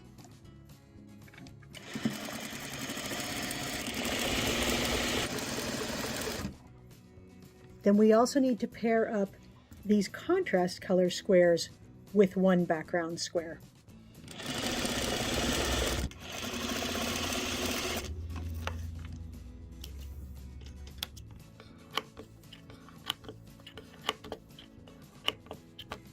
All of the seams, all the seam allowances will get pressed toward the dark. So this one is going that way, and then on these patchwork ones, this one is going to go that way. Next step is to take all of these matching ones, and this piece is going to get stitched onto the side of that. So we're just going to put them right sides together and stitch along this side.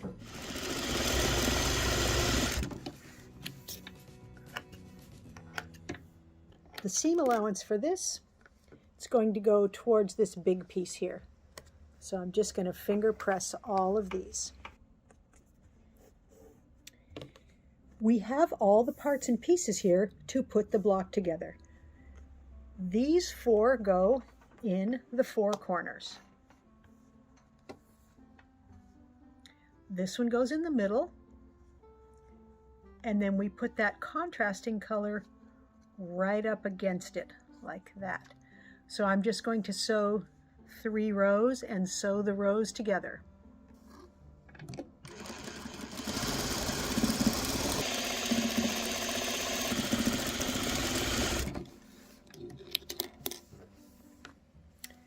That is the first block all completed. Those blocks are all done. To make the second block, we're going to use exactly the same method. There's just a couple little changes. This rectangular background goes in these 4 spots, and then the accent color, that's going to go in the corners here. Other than that, they're made exactly the same way as the first blocks, so I'm going to go ahead and get those stitched up. The blocks are done. I've got both sets here, along with the extra pieces we had earlier, and some background sashing pieces. To lay this out, we're just going to use every other block. So one of those kind of blocks, then one of these blocks, then we'll do another one of this. Once I get them all laid out, I may trade the colors around, but for now I'm just going to get them into position. Next, the sashing goes between all of the blocks. These are the extra squares that we set aside earlier. I can see that I have way more than I need, so that allows me to pick the ones I like best to put in each position for the cornerstones. From here, it's pretty easy to finish the rest of the quilt. This is a row here. That's a row. Then we have a row of sashing and cornerstones, another row of patchwork. So I'm going to sew them into rows, put the rows together, and then we're going to have a nice background border. I'm using a green border and then a nice big red Christmas print border.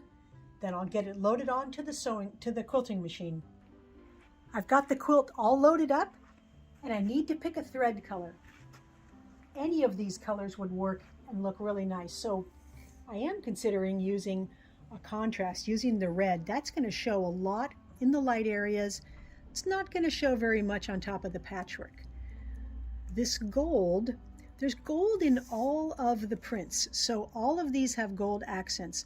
So gold will look really good. And that's a soft gold. This is a very metallic looking gold, quite a bit darker. Not going to show on the patchwork. It'll show in there. This would be another extreme choice. Nice dark green.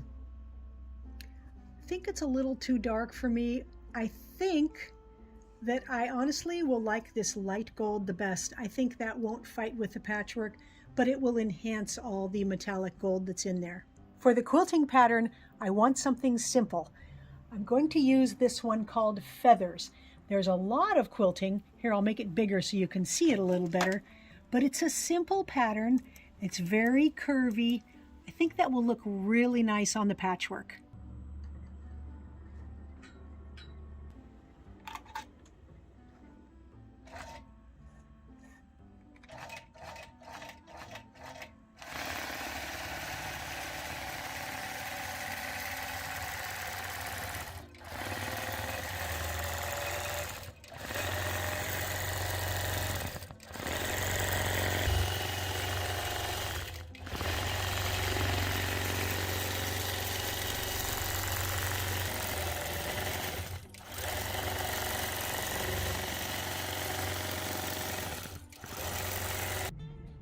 I've got the Christmas bouquet toss quilt all done. It's very cheerful and holiday. I love how this makes a line going in diagonals. The way the blocks are set up, you get this secondary pattern that pops around these stars. They look kind of like stars and presents. The quilting, it just enhances the patchwork. It doesn't overtake it. I like a lot of little quilting like this. It's nice and scrolly. Looks good on here. On the back, you can just see a hint because I used that gold thread, so it looks pretty good on there. Now the pattern has, I think, 5 sizes. 1, 2, 3, 4, 5, 6 different sizes. This is a nice throw size. That's great for Christmas. You can hang this on a wall, you can put it on a couch. Makes a good gift. But if you want to make a bigger one, of course, the pattern has all those instructions as well. Now, if you like our tutorials and you want to support us, the best thing you can do is subscribe to our YouTube channel. That really helps us out. Happy quilting! Hi, I'm Donna Jordan from Jordan Fabrics. I've been getting a lot of requests to make a Christmas quilt, so I've picked out the Strip Tube Tannenbaum. This is from Cozy Quilt Designs. I love their patterns, and we're going to make a big 86-inch square quilt. So let's go over to the retail store next door and pick out some strip sets and some matching fabrics.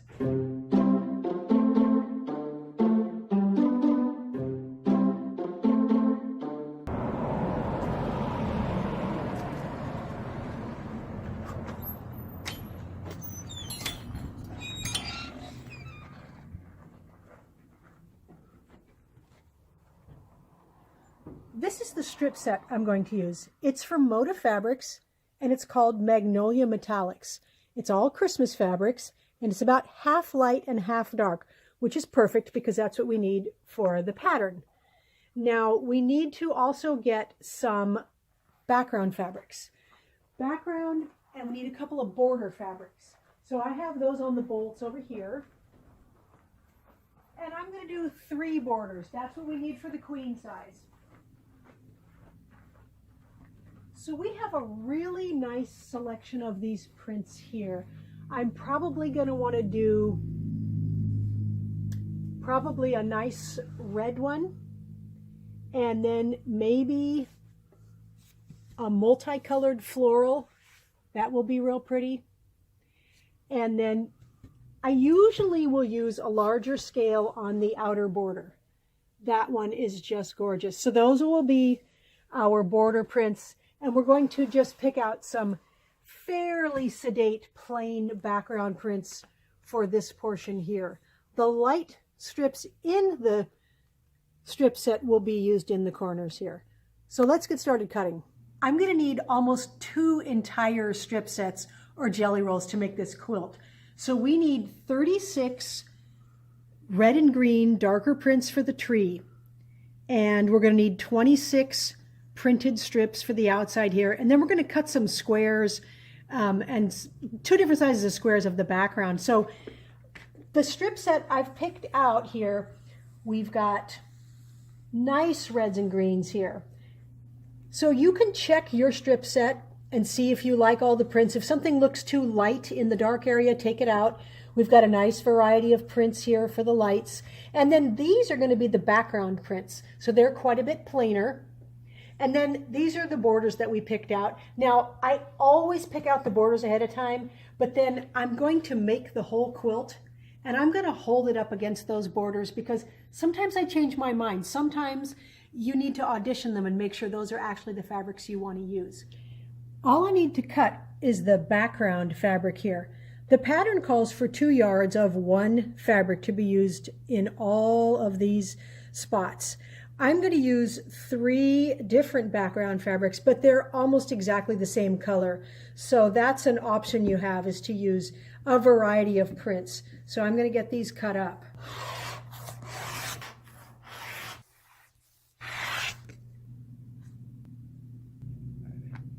I've got all the background pieces cut out. The pattern tells you exactly what sizes these are. We've got quite a variety of different ones here. Now we're ready to start sewing, so we're going to start with the strips. So I'm going to start with the darks, and we are going to sew these together in pairs all along one long edge. We are going to take all of these dark strips and we're going to sew them together 2 at a time. It doesn't really matter which 2 you use as long as you don't use the same fabric right next to itself. So you can pair them up ahead of time, but really you want just a nice variety. So I tend to not even look at what's going next, what 2 fabrics are going next to themselves. I just make sure it's not the same fabric. So I'm going to use a 1/4 inch seam, and I'm going to sew all the way down here without stretching either fabric. And I'm going to do this for the whole stack of dark prints. So I'm going to chain piece these. So I'm going to leave this on the machine, and I'm going to go right to the next 2 pieces, and I'm going to continue sewing till they're all gone.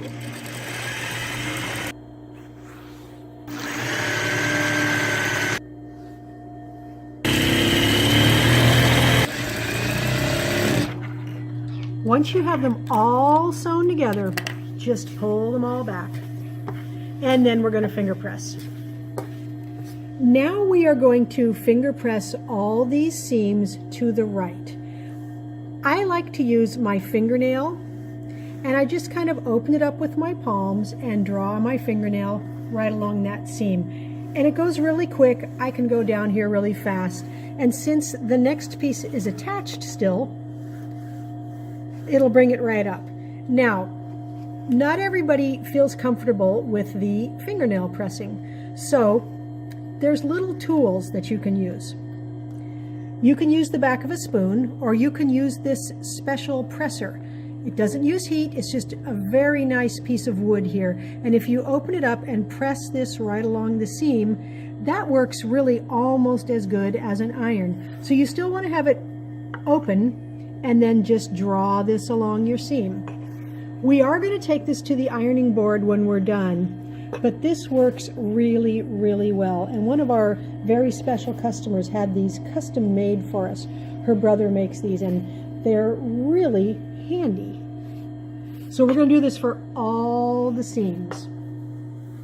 Once you have them all finger pressed a little bit, then just snip them apart.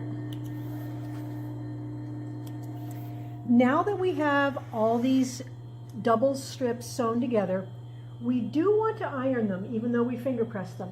So I like to press it out flat on my ironing board, and then I like to use my metal ruler here to make sure it's straight, because it is possible to make it waver.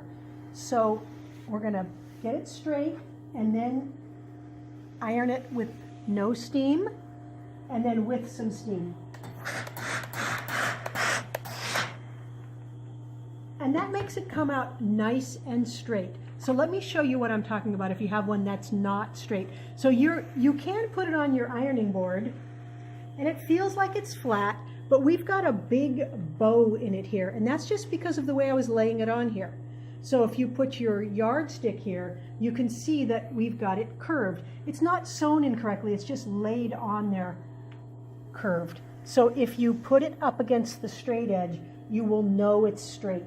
Then you can iron it, and your patchwork will come out more accurate that way. The next step is to take 3 of those strip units, and we are going to stitch a background strip that's cut the same width as this on both sides here. So we're going to do that too. We're going to make 3 sets of these. Now I should point out that the Cozy Quilt pattern, it has you work with half strips. It has you cut these all in half before you sew them together. I like to work with whole strips. Our strips are always cut really straight, and it just saves me some time to work with whole strips. But if you read the pattern and it's talking about half strips, that's because it has you do this with 2 separate halves, but you'll come out with exactly the same number of blocks. So we're just going to line up both edges here, and we're going to stitch along both sides.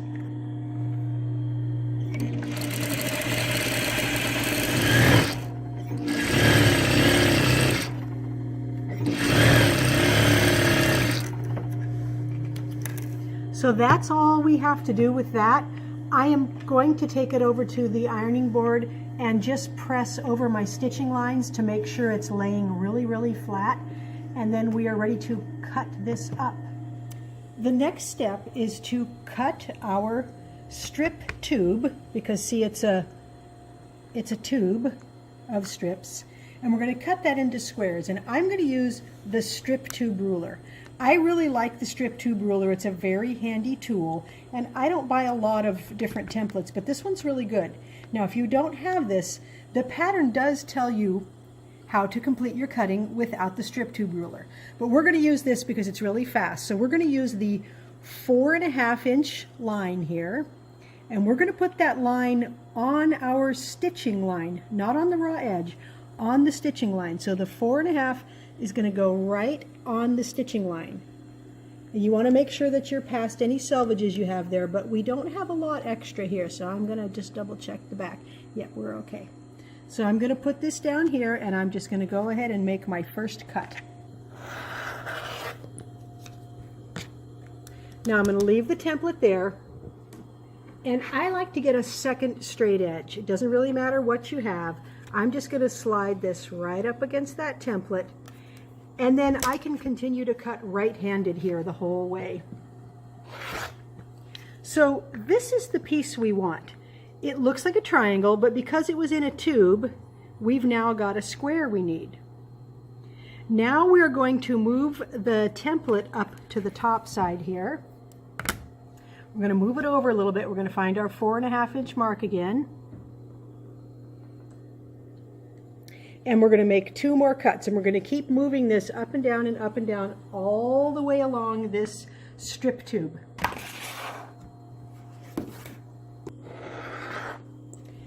So you can see when I've got the template up here, I need to cut here and here. You can't use up every little bit of it. So I'm going to put the template where it goes, and I'm going to hold it, and then I'm going to slide this ruler up, and I'm going to make this cut first.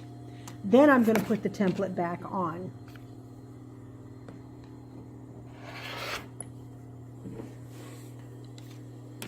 Now I'm going to put the template back on. And I'm still able to cut only right-handed here. I can't cut left-handed. Matt can cut right-handed or left-handed. I am really only good with the right hand. So you can see I'm going to continue all the way down. I'm going to get triangles from the whole tube. Using this method for cutting your triangles that turn into squares from the strip tube leaves very, very little waste. So I've used up almost every last bit of the strips. So we've got two kinds of squares here. We've got one with a big red stripe and one with a big green stripe. And we are going to iron all of these, and we're going to put the seam allowance toward the dark side. So I like to kind of hand press it open a little bit so that my seam allowances in the corners will poke the right way. And then go ahead and press it flat and then steam it a little. So this seam here, we already ironed this when we made the strip tube. So we don't have to iron that again. We just want to make sure that that seam gets pressed towards the dark and that it stays straight and not wobbly. So I'm going to go ahead and cut up the rest of the tubes that look like this. And then I'm going to cut up the tubes that are all dark. And we're going to have a lot of squares, and we're going to have a big jigsaw puzzle of pieces that we are going to build our quilt from. I have almost all of my squares cut from the tubes. So just to recap here, we have three kinds of tubes for this quilt. We had the all dark tubes, 4 dark strips that I made first. Then we had some tubes that had 2 dark strips and the plain, bigger light strip. And then I didn't show this, but it's the same thing, but it's with a lot of light strips, just 4 put together. So all of these tubes get cut exactly the same way. They all get cut into 4.5-inch squares. So here are most of the squares. These come from the light tubes. I have a bunch of these all light. These squares come from half dark and a big light. And then we have a bunch of these that are all dark. So with these 3 units, we can put together the whole quilt. So these units are now going to be made into some of these guys. It's 4 dark squares going up and down. This one is a mix. We have a dark square, a half and a half, and then one of these plain ones that we cut way at the beginning of the video. Down here we have some of these that are all light. Now the nice thing about putting these squares together is you don't have to match your seams here because the tubes come in, the strips in the tubes come in at different spots. You do have to match the middle, and you have to be a little bit careful when you're sewing all your seams because these are all biased, so they will stretch. But if you sew them carefully and don't stretch as you're sewing, it's really easy to sew them together. The last thing we need is the stem over here. So you have options here. We had a couple of these big pieces we cut. You can use strips from your jelly roll, or you can do like I did. I just cut one wider piece out of a brown fabric that I'm going to use for the stem. So now I'm just going to follow the pattern and make as many of these units as we need. And then I'm going to lay this all out on what I call my design floor, and then I'll show you what it looks like. I've got a couple quick tips before we lay the quilt out on the floor. Now that I've sewn a lot of these blocks, I can see where the trouble spots might be. So they're all biased, so you want to be careful. We're going to stitch it here and here, and then we're going to stitch that together. So these are going to go like this. Now this one happens to have the seam allowances going up and going down on the back side, but they did not all turn out that way because sometimes I liked the way it looked better like this, and then the seams were all going the same way. It's a little lumpy, but you can still stitch it up. So we're just going to match everything up. Stitch this one here using a 1/4 inch seam, but don't stretch it. Now we're going to stitch this one, and here's one where the seam allowances, this is going that way and this is going that way. So you have to see if they're matched. And just again, be careful you don't stretch.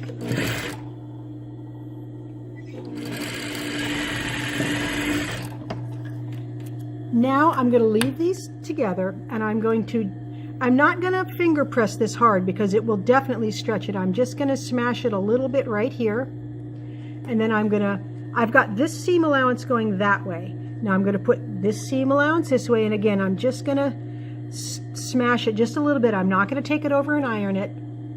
And I'm going to sew this here, and I'm going to make sure that this lines up in the middle. That's the only thing you have to match right there.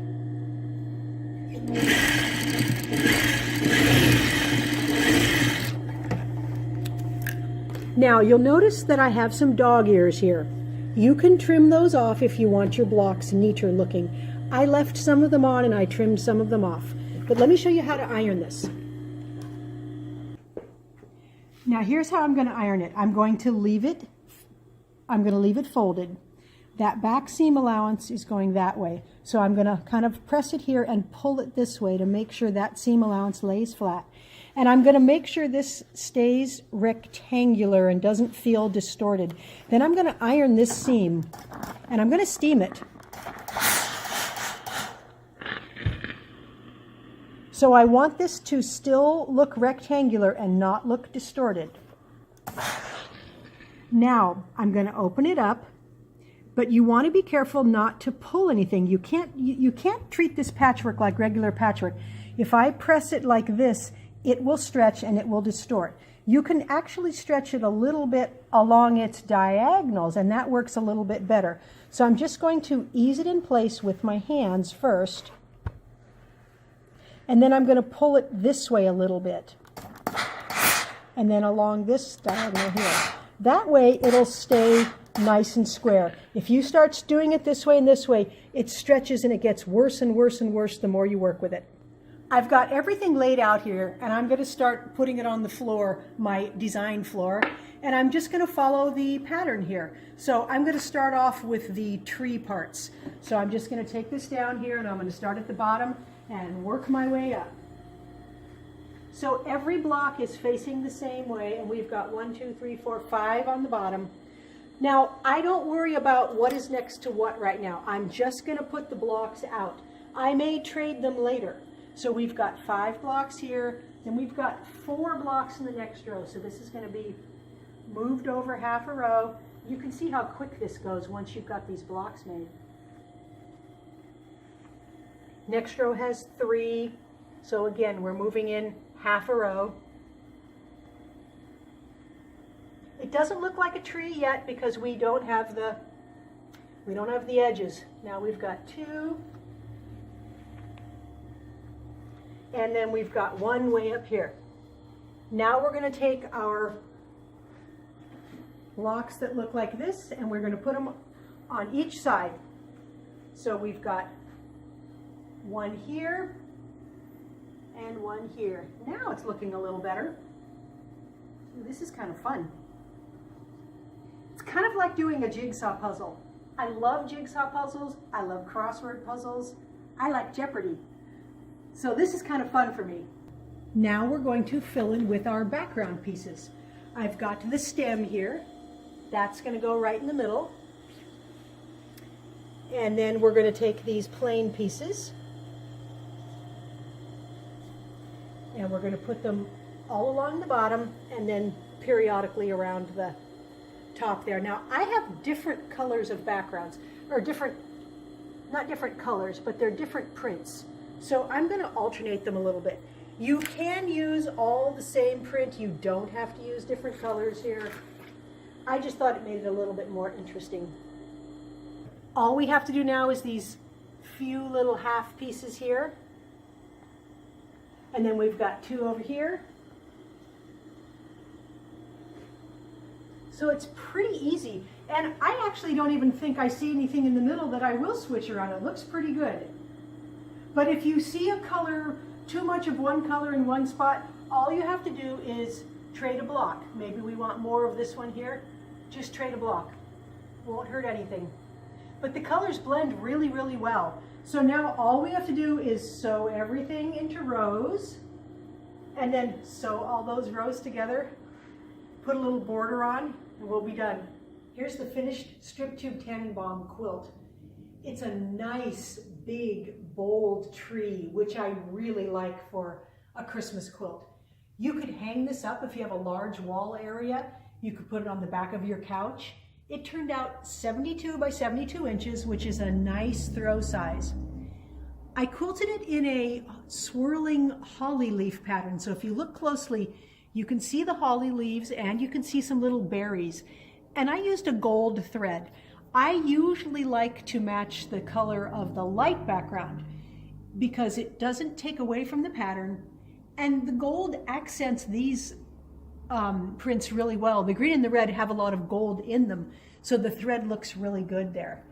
On the back side, I used one of the coordinating holly prints from the Magnolia Metallics line. These are almost all from the Magnolia Metallics collection from Moda. I just put one border on it, nice red binding, which really looks good. Now, when you're stitching your blocks together and when you're stitching your rows together, you do have to be a little bit careful because they are all bias. So you don't want to stretch anything as you're sewing. But as long as you keep it really flat, and when you iron it, iron along the diagonal direction, the quilt will turn out really flat. Mine turned out really flat, and I didn't have any trouble matching any of the points. If you'd like to make an easier version of this, you could just do half square triangles. So everywhere we have all this patchwork, you could just do a half square triangle. So if you get the strip tube Tannenbaum pattern, you could make that modification pretty easy. Thanks for watching our tutorial today on the strip tube Tannenbaum. Be sure to sign up to get our emails. I'll put a link in the description below. Happy Christmas. Hi everyone, I'm Donna Jordan from Jordan Fabrics. You may not be able to tell on video, but it's finally very hot here in Southern Oregon. And every year when the heat comes, it reminds me of Christmas. And that's because, like most quilters that I talk to, I have to start my Christmas sewing in the middle of summer. If I wait till the fall to try to get my Christmas projects done, there's too many other holidays, there's too much going on, and I have almost no chance of getting those Christmas projects finished on time. So that's why today we're going to be making a quilt called Ribbon Candy. This is designed by Doug Lecco of Antler Quilt Designs, and it's got these really nice zigzaggy stacks of Christmas prints, and I just can't wait to get started. Now this is a jelly roll project, and all we need is one jelly roll, so I'm going to use this one that my husband Matt cut. These are Hoffman Christmas fabrics called Joyful Traditions. And then we need 2.5 yards of background, and I'm going to use this nice solid white.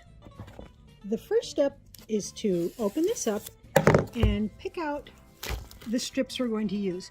Now, there's 40 included here, but I only need 37. The pattern does show a nice blend of lights and darks, and so I'll probably take this one out because there won't be enough contrast between that and the background. And this one will probably go out. So these are the 37 that I'm going to use. And they all get cut to the exact same sizes. Now I can't give you the sizes that they get cut to because it's not my pattern.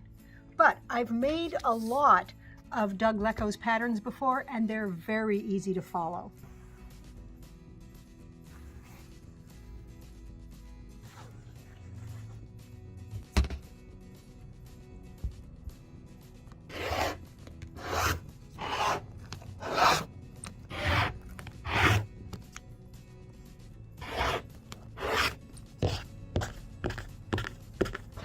So that's all the cutting we need to do for the jelly roll pieces. Now we're going to cut some pieces from the background.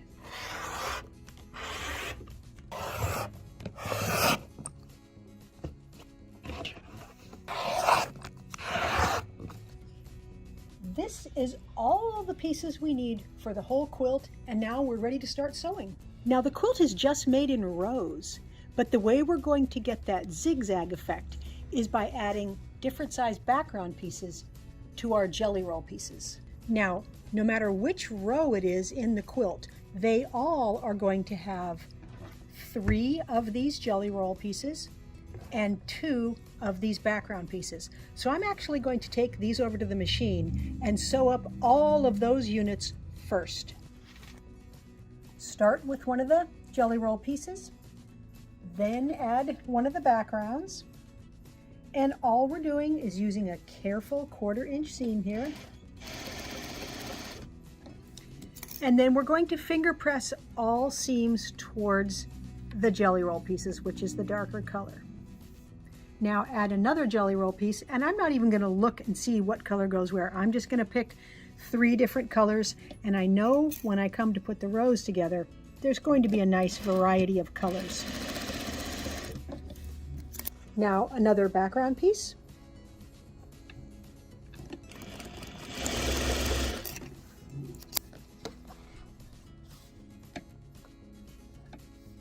And now we'll add one last jelly roll piece here.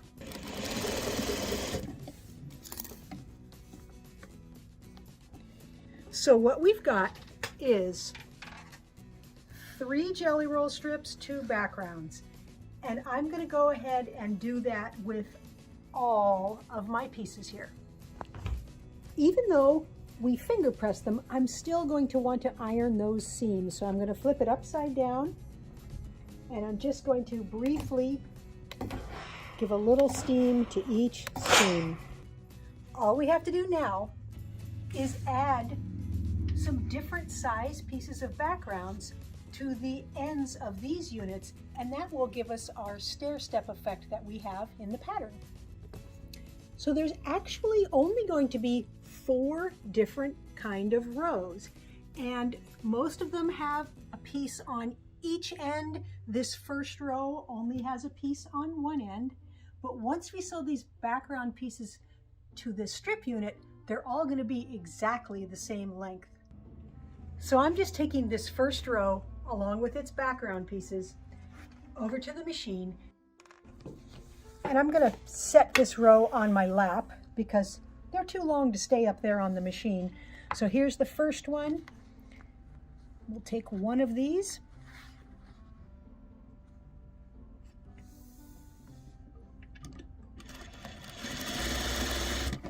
stitch it on, and again, like we did with all the rest of the seams, the seam allowance is going to go toward the dark fabric.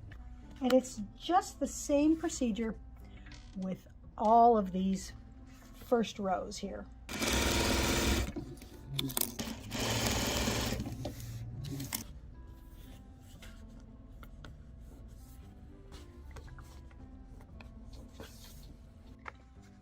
The first row is all done. Now I'm going to do the same thing with the second row.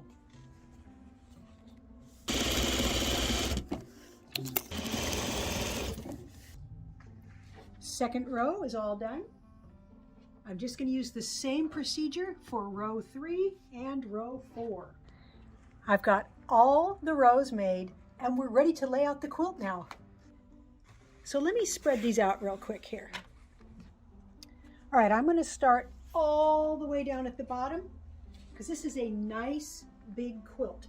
Now, the pattern has really awesome diagrams that will tell you exactly which row goes where.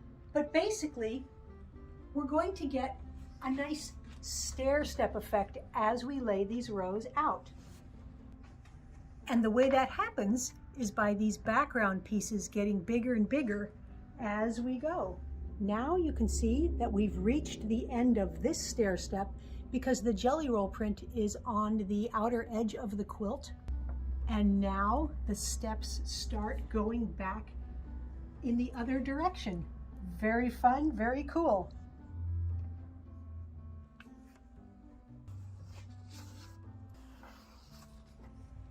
All right, the whole quilt is laid out now, and I didn't even look to see what row was going to end up where in terms of which fabrics ended up in which part of the quilt.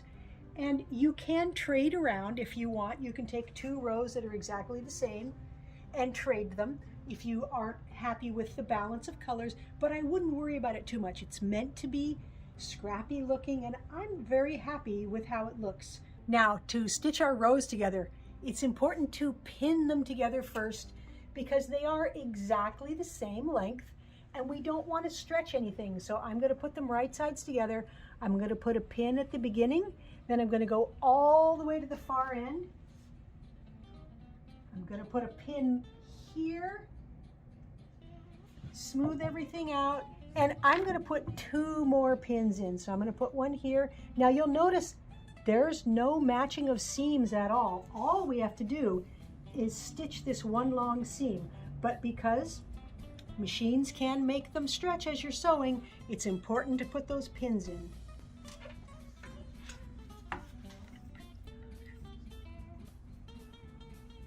I'm going to line everything up, start stitching just for a couple of inches. Now we can go down to that first pin, and I'm just going to sort of pull it towards my stomach here, line up the edges, and keep going.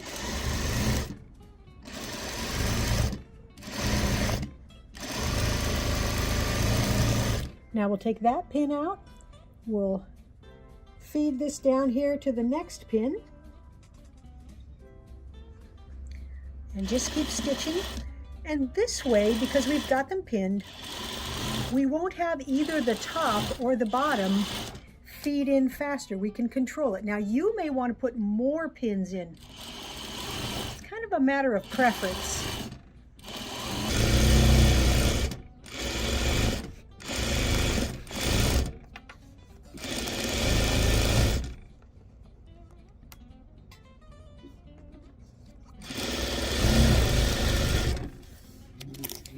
Now we're going to finger press the seam to one side. It's just easier for me to do it this direction, and I'm going to do it this direction with all of the seams in the whole quilt, so they will all end up facing the same way. So I'm pulling it open with the palms of my hand, and then I'm just running my fingernail. You can use the tip of your finger if you don't want to use your fingernail, right down that seam, and that makes it lie nice and flat until we can get it to the ironing board. So I'm not actually going to iron it right now. I'm going to stitch together 1/4 of the rows, and then I will iron that section. Then I will make another 1/4 of the quilt, iron that section, make the 3rd quarter, the 4th quarter, and then put all the quarters together and give it one last pressing. The quilt top is all done, but before we load it onto the quilting machine, I want to talk a little bit about the backing and binding. Now, when you're making a quilt, you're concentrating on the top, you're concentrating on all the patchwork, but the backing, it's all over the back side. It's just as big as the top, and it is as important, but we don't spend that much time thinking about it. I like to use a larger scale print many times on the back of my quilt. This would look really pretty. It's big pine cones, and that would look really nice on this quilt. Here's another option. More of a solid, but its poinsettias all over. 3rd option would be these pine cones with a light backing. So I will just pick out a couple and see what do I think would look good on the back here. The other thing we need to think about when we pick our backing is our binding, because the binding needs to look good against the top of the quilt and against whatever backing we pick out. So we want to have a combination that looks good. So I usually use an almost solid for my binding. Here's a nice black one, here's a nice green one, and these would look good with these prints here. Now, I don't think I would put the black binding on the red, but the green binding on the red would look real nice.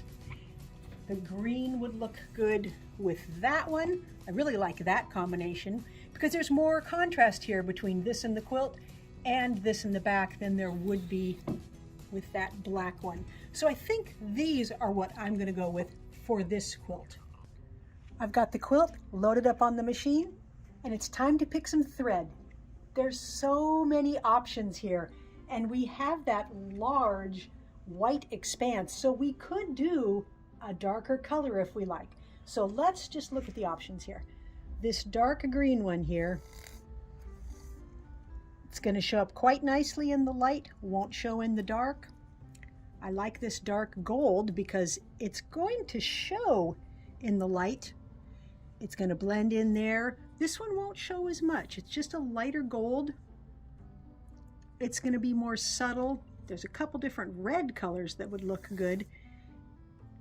And again, if you really want your quilting to show, you can pick one of these dark colors. Any of them are going to look really nice. I think I'm going to go with the darkest gold.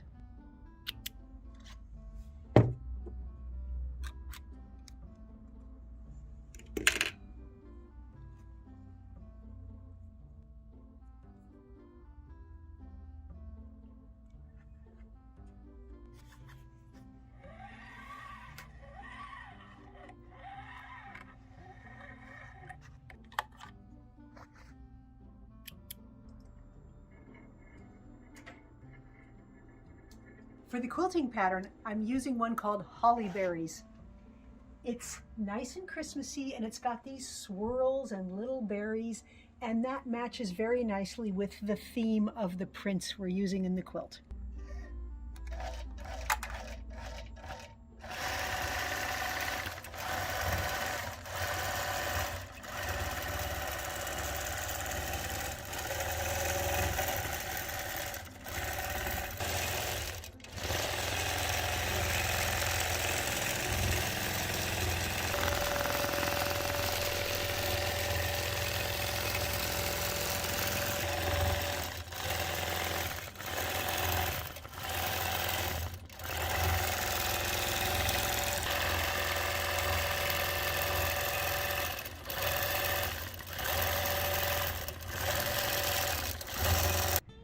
The ribbon candy quilt is all done.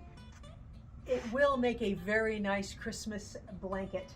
I love how the quilting shows up in those light areas. You can even see it from far away. And of course, when you get really close, you can see the berries and the holly leaves, but the thread doesn't show it all in the dark areas. So the patchwork just looks really strong still.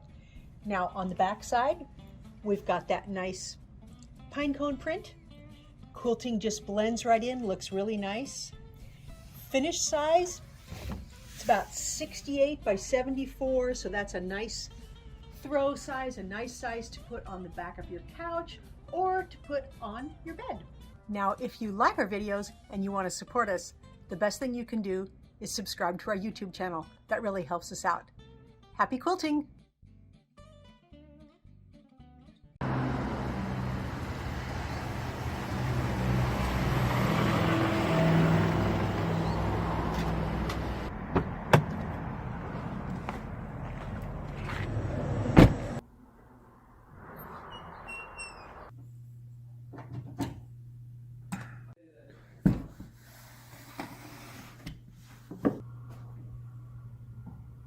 Let's make a Christmas tree pillow.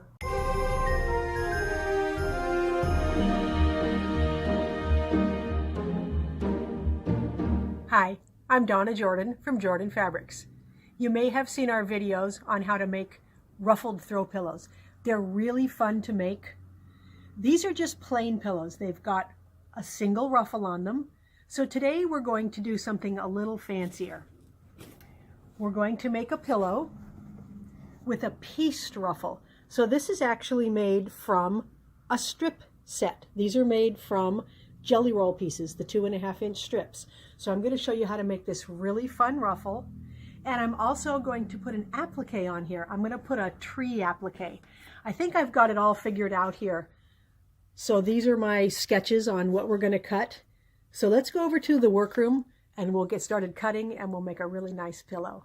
This is the tree shape we're going to use. I've already got mine cut out. We will have this pattern as a free download so you can get the template and cut out your applique. So that's my tree. I'm going to have a little stem. This is the background fabric, and these ones over here are all going to be used in our pieced ruffle, and then we'll use this pretty snowflake fabric on the back of the pillow.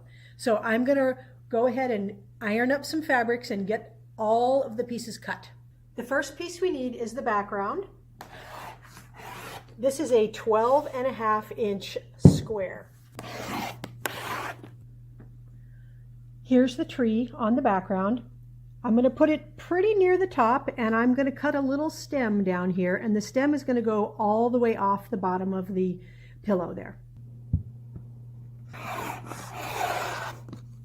I've got a little stem here. It's 1 1/4 inches wide, and I'm going to center it up. I will measure it to make sure it's in the center, and I'm just going to tuck it right under there.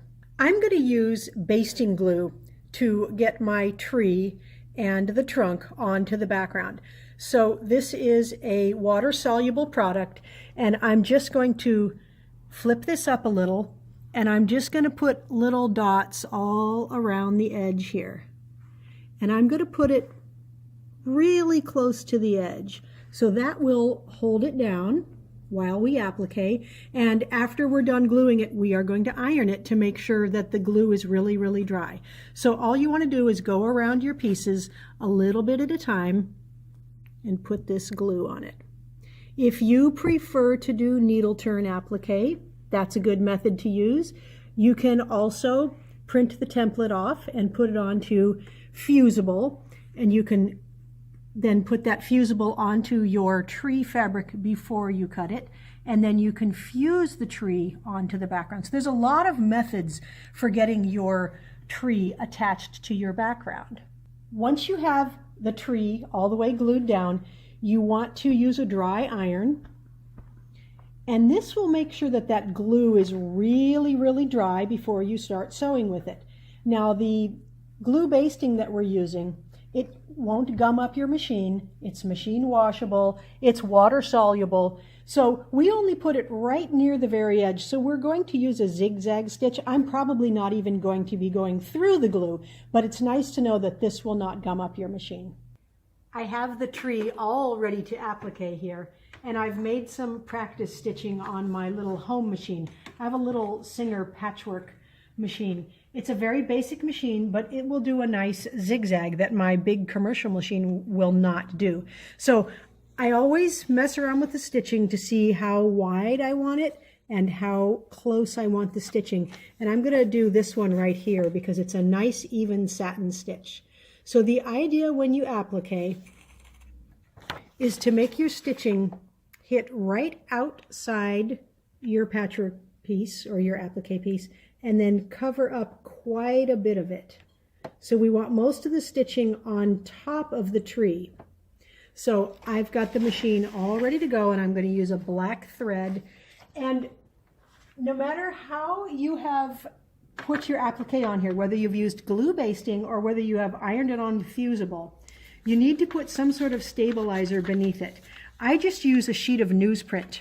There are special products. There's one called Stitch and Tear, and they're specifically made for appliquing, but you just need to put something under here to keep this nice and flat as you applique. This is the corner I'm going to start at, and I'm going to go all the way around the tree.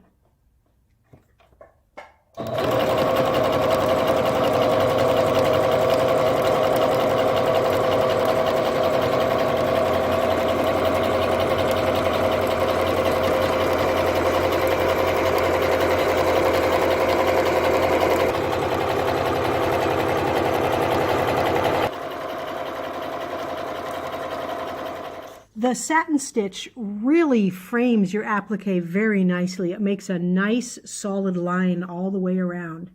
So I'm coming to the first corner here. So I'm going to want to pivot when I get to that corner. I'm going to leave the needle in on the side, and then I'm going to lift the presser foot and turn it around. So stitch to the corner. You might have to hand feed the last few stitches so that you can get it really exactly in the spot where you want. So I want to stop right there. I'm going to leave the needle down, lift the presser foot up and spin it around. And in this case, because I've got less than a 90-degree angle, I'm actually going to take the needle up and move the tree forward a tiny bit. So let me show you. I'm going to lift it up, slide forward a little, then put the presser foot down, and I'll get a nice point that way.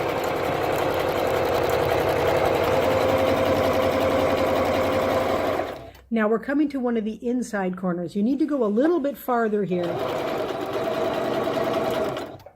And we're going to leave the needle down and pivot. Now you have to think, which way is my needle going to go? Now my needle is going to go this way. So I need to stitch a little bit farther. So I'm going to spin it back around. Go a few more stitches. Lift the presser foot up, try it again and see if I'm in position. Oh, that's much better. So you can always test it out. If you don't like where you stopped, just spin it back around.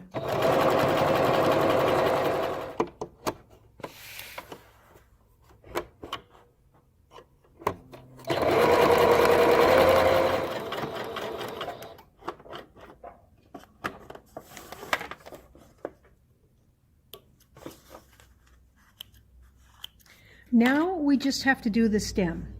Now some people like to applique the stem first and start up above here and go down, but I found that it makes it a little bit lumpy, so I'm going to start just up in this stitching just a little bit so that it's overlapped a little but not too much, and then it won't be real lumpy.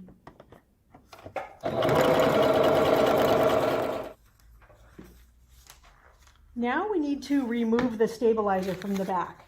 Since our stitch is so small, this is just going to tear off really, really easily.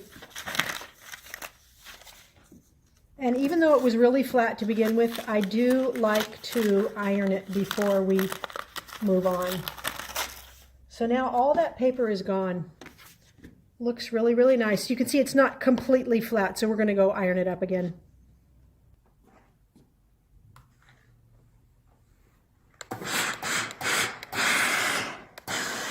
Now we're ready to put the borders on. I'm going to cut 2-inch wide borders to go around the patchwork. Now, I ironed a little bit of every bolt here, so this fabric actually is ironed. I'm not just cutting it fresh off the bolt. You really will get much more accurate cuts if you iron everything first. And I do like to cut these to length, so I need 2 pieces 12.5 and 2 pieces 15.5. I've switched back to my single needle industrial just because it's so much quicker for me to sew on. Of course, the Singer patchwork machine would work great for this. I'm just much more used to this guy here. So these are cut exactly to the size you need, so they sew on really fast.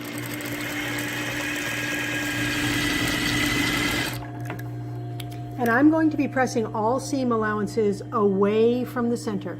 So I'm just going to give it a little finger press right there. Do the other side, do the top and the bottom, and then we'll iron it.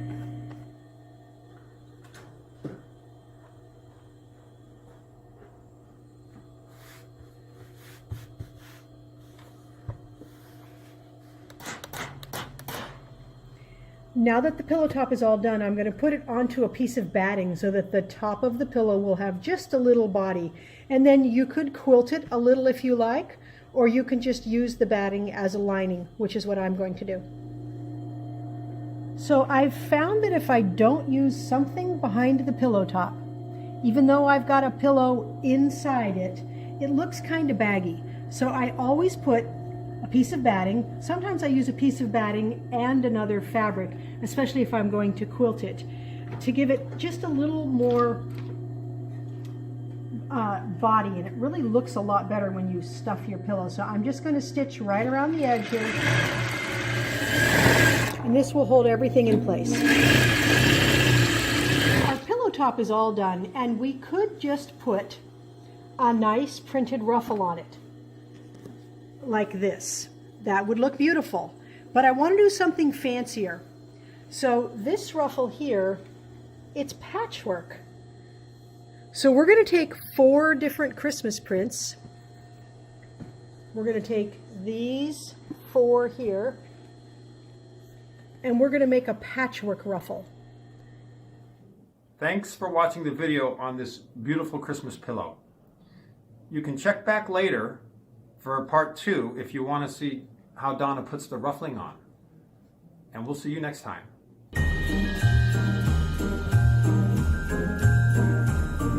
Welcome to part 2 on the tutorial on our Christmas pillow. If you would like to see how to do the applique tree, go ahead and check out part 1. And otherwise, let's get started on part 2, and Donna will show you how to make this nice ruffle.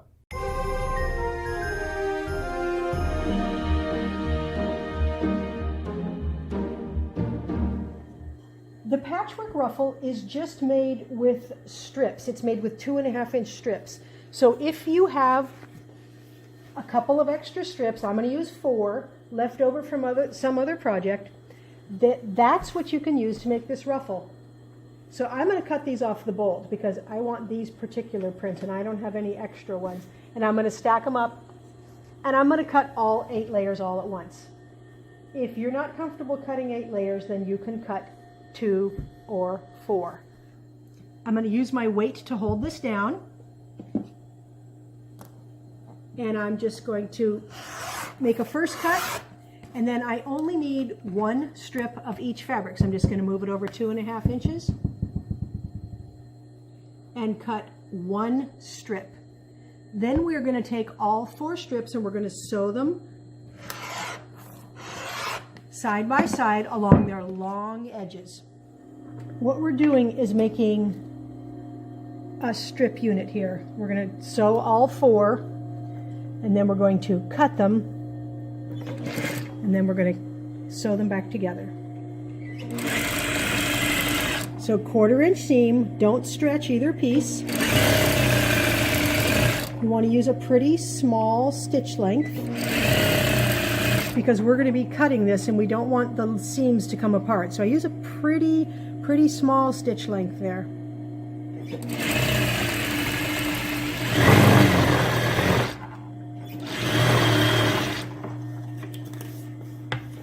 I finger pressed all of the seams to the right here. And now I'm going to cut this in half. This is right about where these folds are. It doesn't have to be perfectly accurate. This is just what I call a rough cut. And I am going to sew this onto here. And then I'm going to iron the whole unit.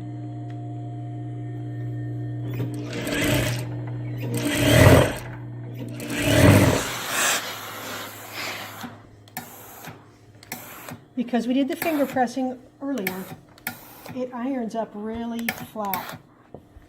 Now I'm going to take this over to the cutting board and I'm going to fold it not all the way in half. I'm going to fold it a little bit offset so that my seams are not right on top of themselves. So this seam allowance is not right on top of that one. And then when I go to cut it, it won't be really lumpy right where those seams are. And we're going to cut this into 2.5-inch strips. These are just 2.5-inch strips, and I don't really need the weight because it isn't very thick, so this is pretty easy for me to cut, but use the weight if you want. So I'm just going to cut all of them into 2.5-inch pieces, and then once they're all cut, we're just going to stitch them all end to end till we have a really long piece of patchwork. So I'm just sewing these end to end into a really long piece. There's only, I think there's only 7 seams here.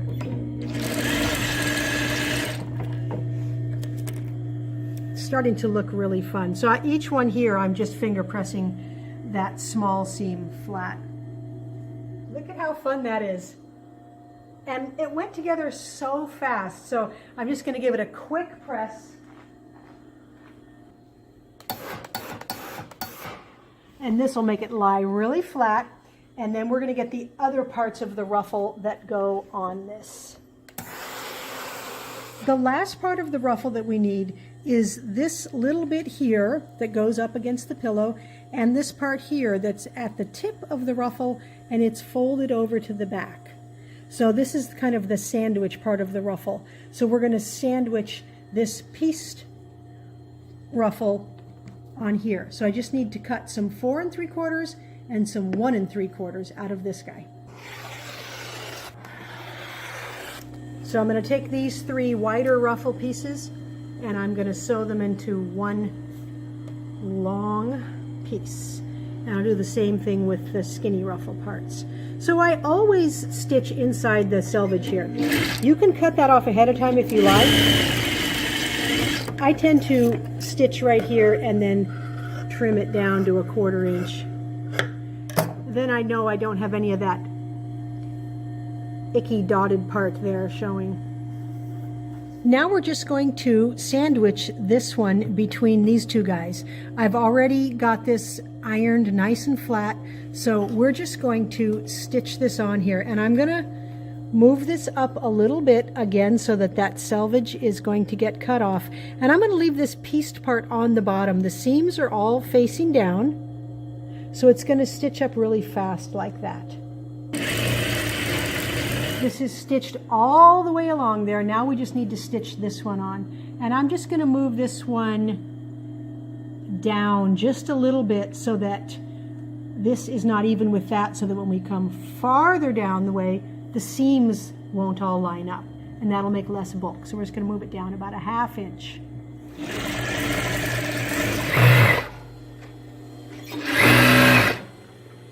I'm going to want to finger press all of the seams away from the middle. That's the way they want to lie anyway, because there's all these patchwork seams and they don't want to fold. They want to stick away from the middle. So I'm just going to finger press along here just a little bit. Even if you don't finger press, it's really easy to iron this part. I've got it pressed out flat and I'm going to steam it. Now that it's all nice and flat, we are going to fold it in half to make our ruffle. So I'm just making these raw edges meet.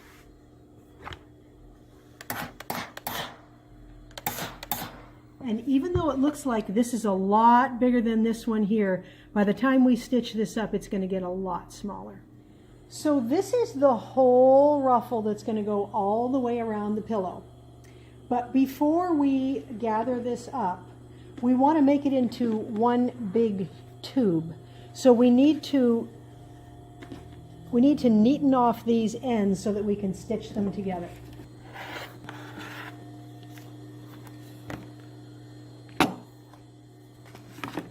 Now we're going to take it over to the machine. We're going to open it back up and we're just going to stitch this together. So I'm going to stitch these together, and I'm going to be real careful that I match those seams so that everything lines up.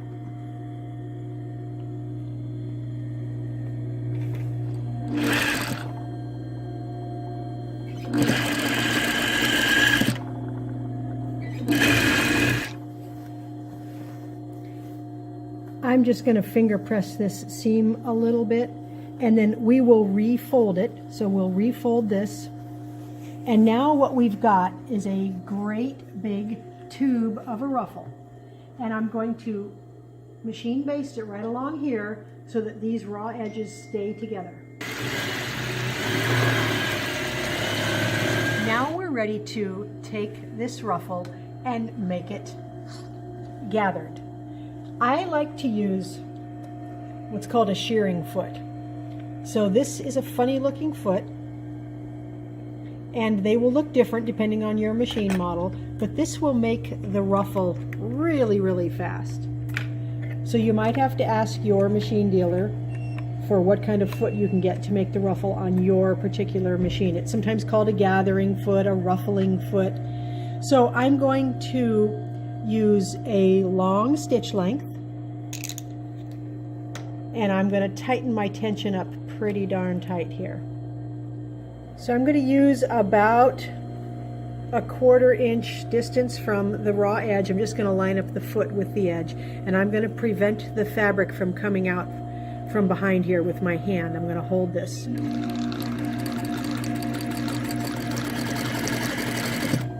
So with that foot, you can see we're getting it nicely gathered here.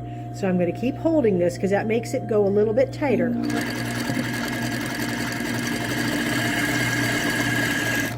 And this is just the neatest foot ever. Even if you're only going to make one pillow, I recommend buying the foot.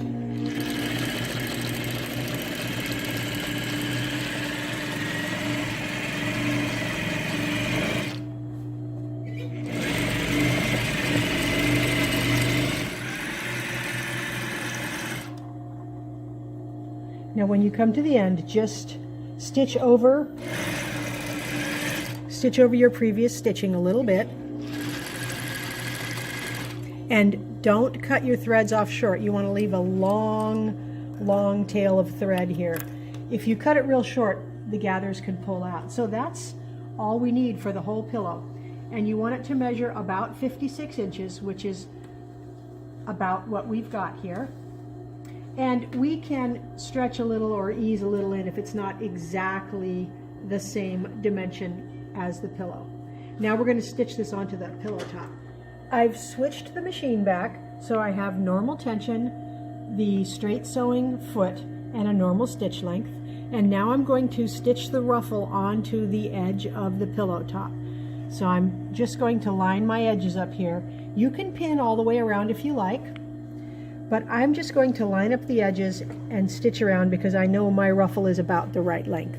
So I'm going to stitch again about a 1/4 inch away right on top of my gathering stitch. And you want to kind of straighten out the ruffle as you go.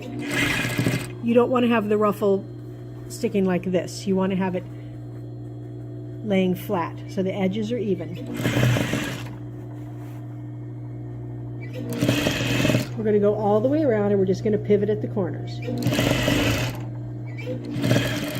So here's a corner. I stopped about a 1/4 inch from the edge.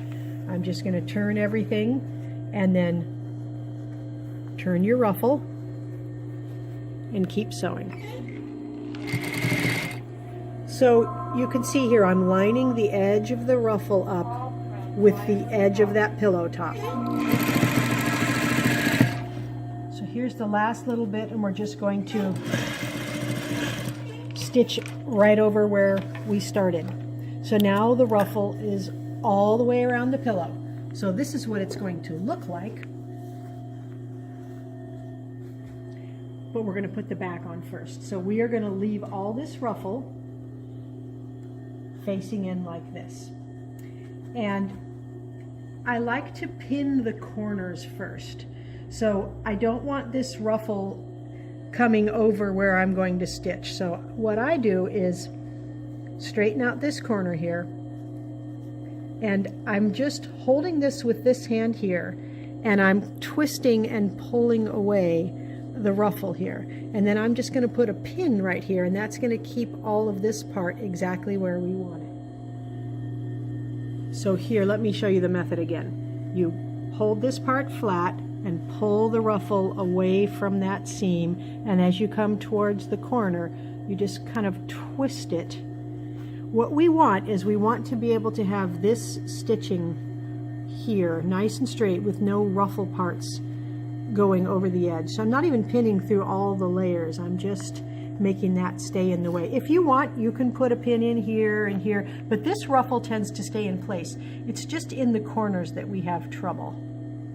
You want to kind of hand press your ruffle down so this is as flat as it can be. So you can see now, you can see the stitching where we sewed the ruffle on all the way around. And that's important. We won't be able to see it when we start stitching the back on, but we know that what we don't want is we don't want it sticking like that where we might stitch over that ruffle. That's why it's good to have it nice and flat. Now this is the back.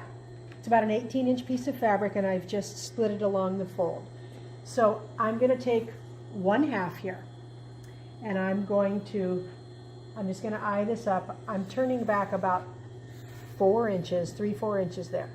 And I'm going to put this over on the pillow. And it's about 4 inches from the top of the pillow. You can kind of use your ruffle there as a guide.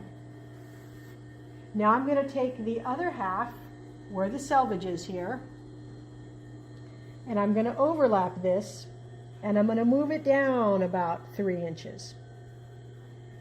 Now I'm going to pin everything so I can feel where my stitching is, where my ruffle is, and I'm just going to pin right there, and I'm going to smooth it out, and I'm going to pin over here. And we want to be sure to pin where this part is, where the overlap is, so I'm going to pin this up here. Same thing on the other side. And you can feel where that stitching is with your hand on the back side there. And then smooth it this way, put a pin up here, and a pin at the bottom. And that's all the pinning I'm going to do. You can pin more if you like. Now we're going to stitch from this side.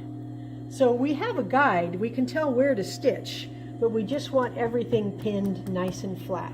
So I'm going to start stitching on this side. I'll start up here and then I'll take that pin out.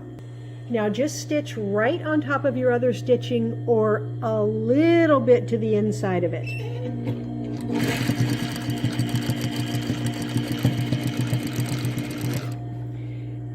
Now if I flip this up, you can see where I'm going to stitch, and I'm just going to give this a slight pull here, make sure it's flat, and I'm going to go all the way around the pillow. You want to trim off your excess backing and batting about even with your raw edges. It doesn't have to be really, really close.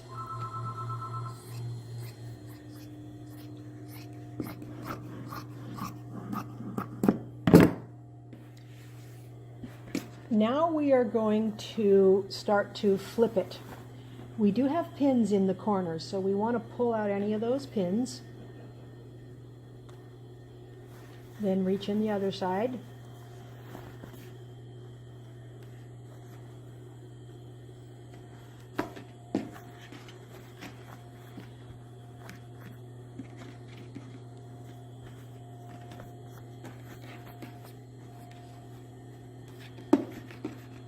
Oh, turned out really nice. Now we're going to check for threads. You also want to make sure that you didn't catch your ruffle anywhere. Even I, once in a while, will catch a little bit, but that's okay. You can flip it back inside out and take out that stitching and re-stitch. Last step is just to put the pillow form inside. So these pillow forms, you can get them at Joann's, you can get them at Walmart. They're just made for putting into a decorative cover. So this is the 14-inch size here. You have to just push a little bit of it out in the corners there, and then give it a little plumping there.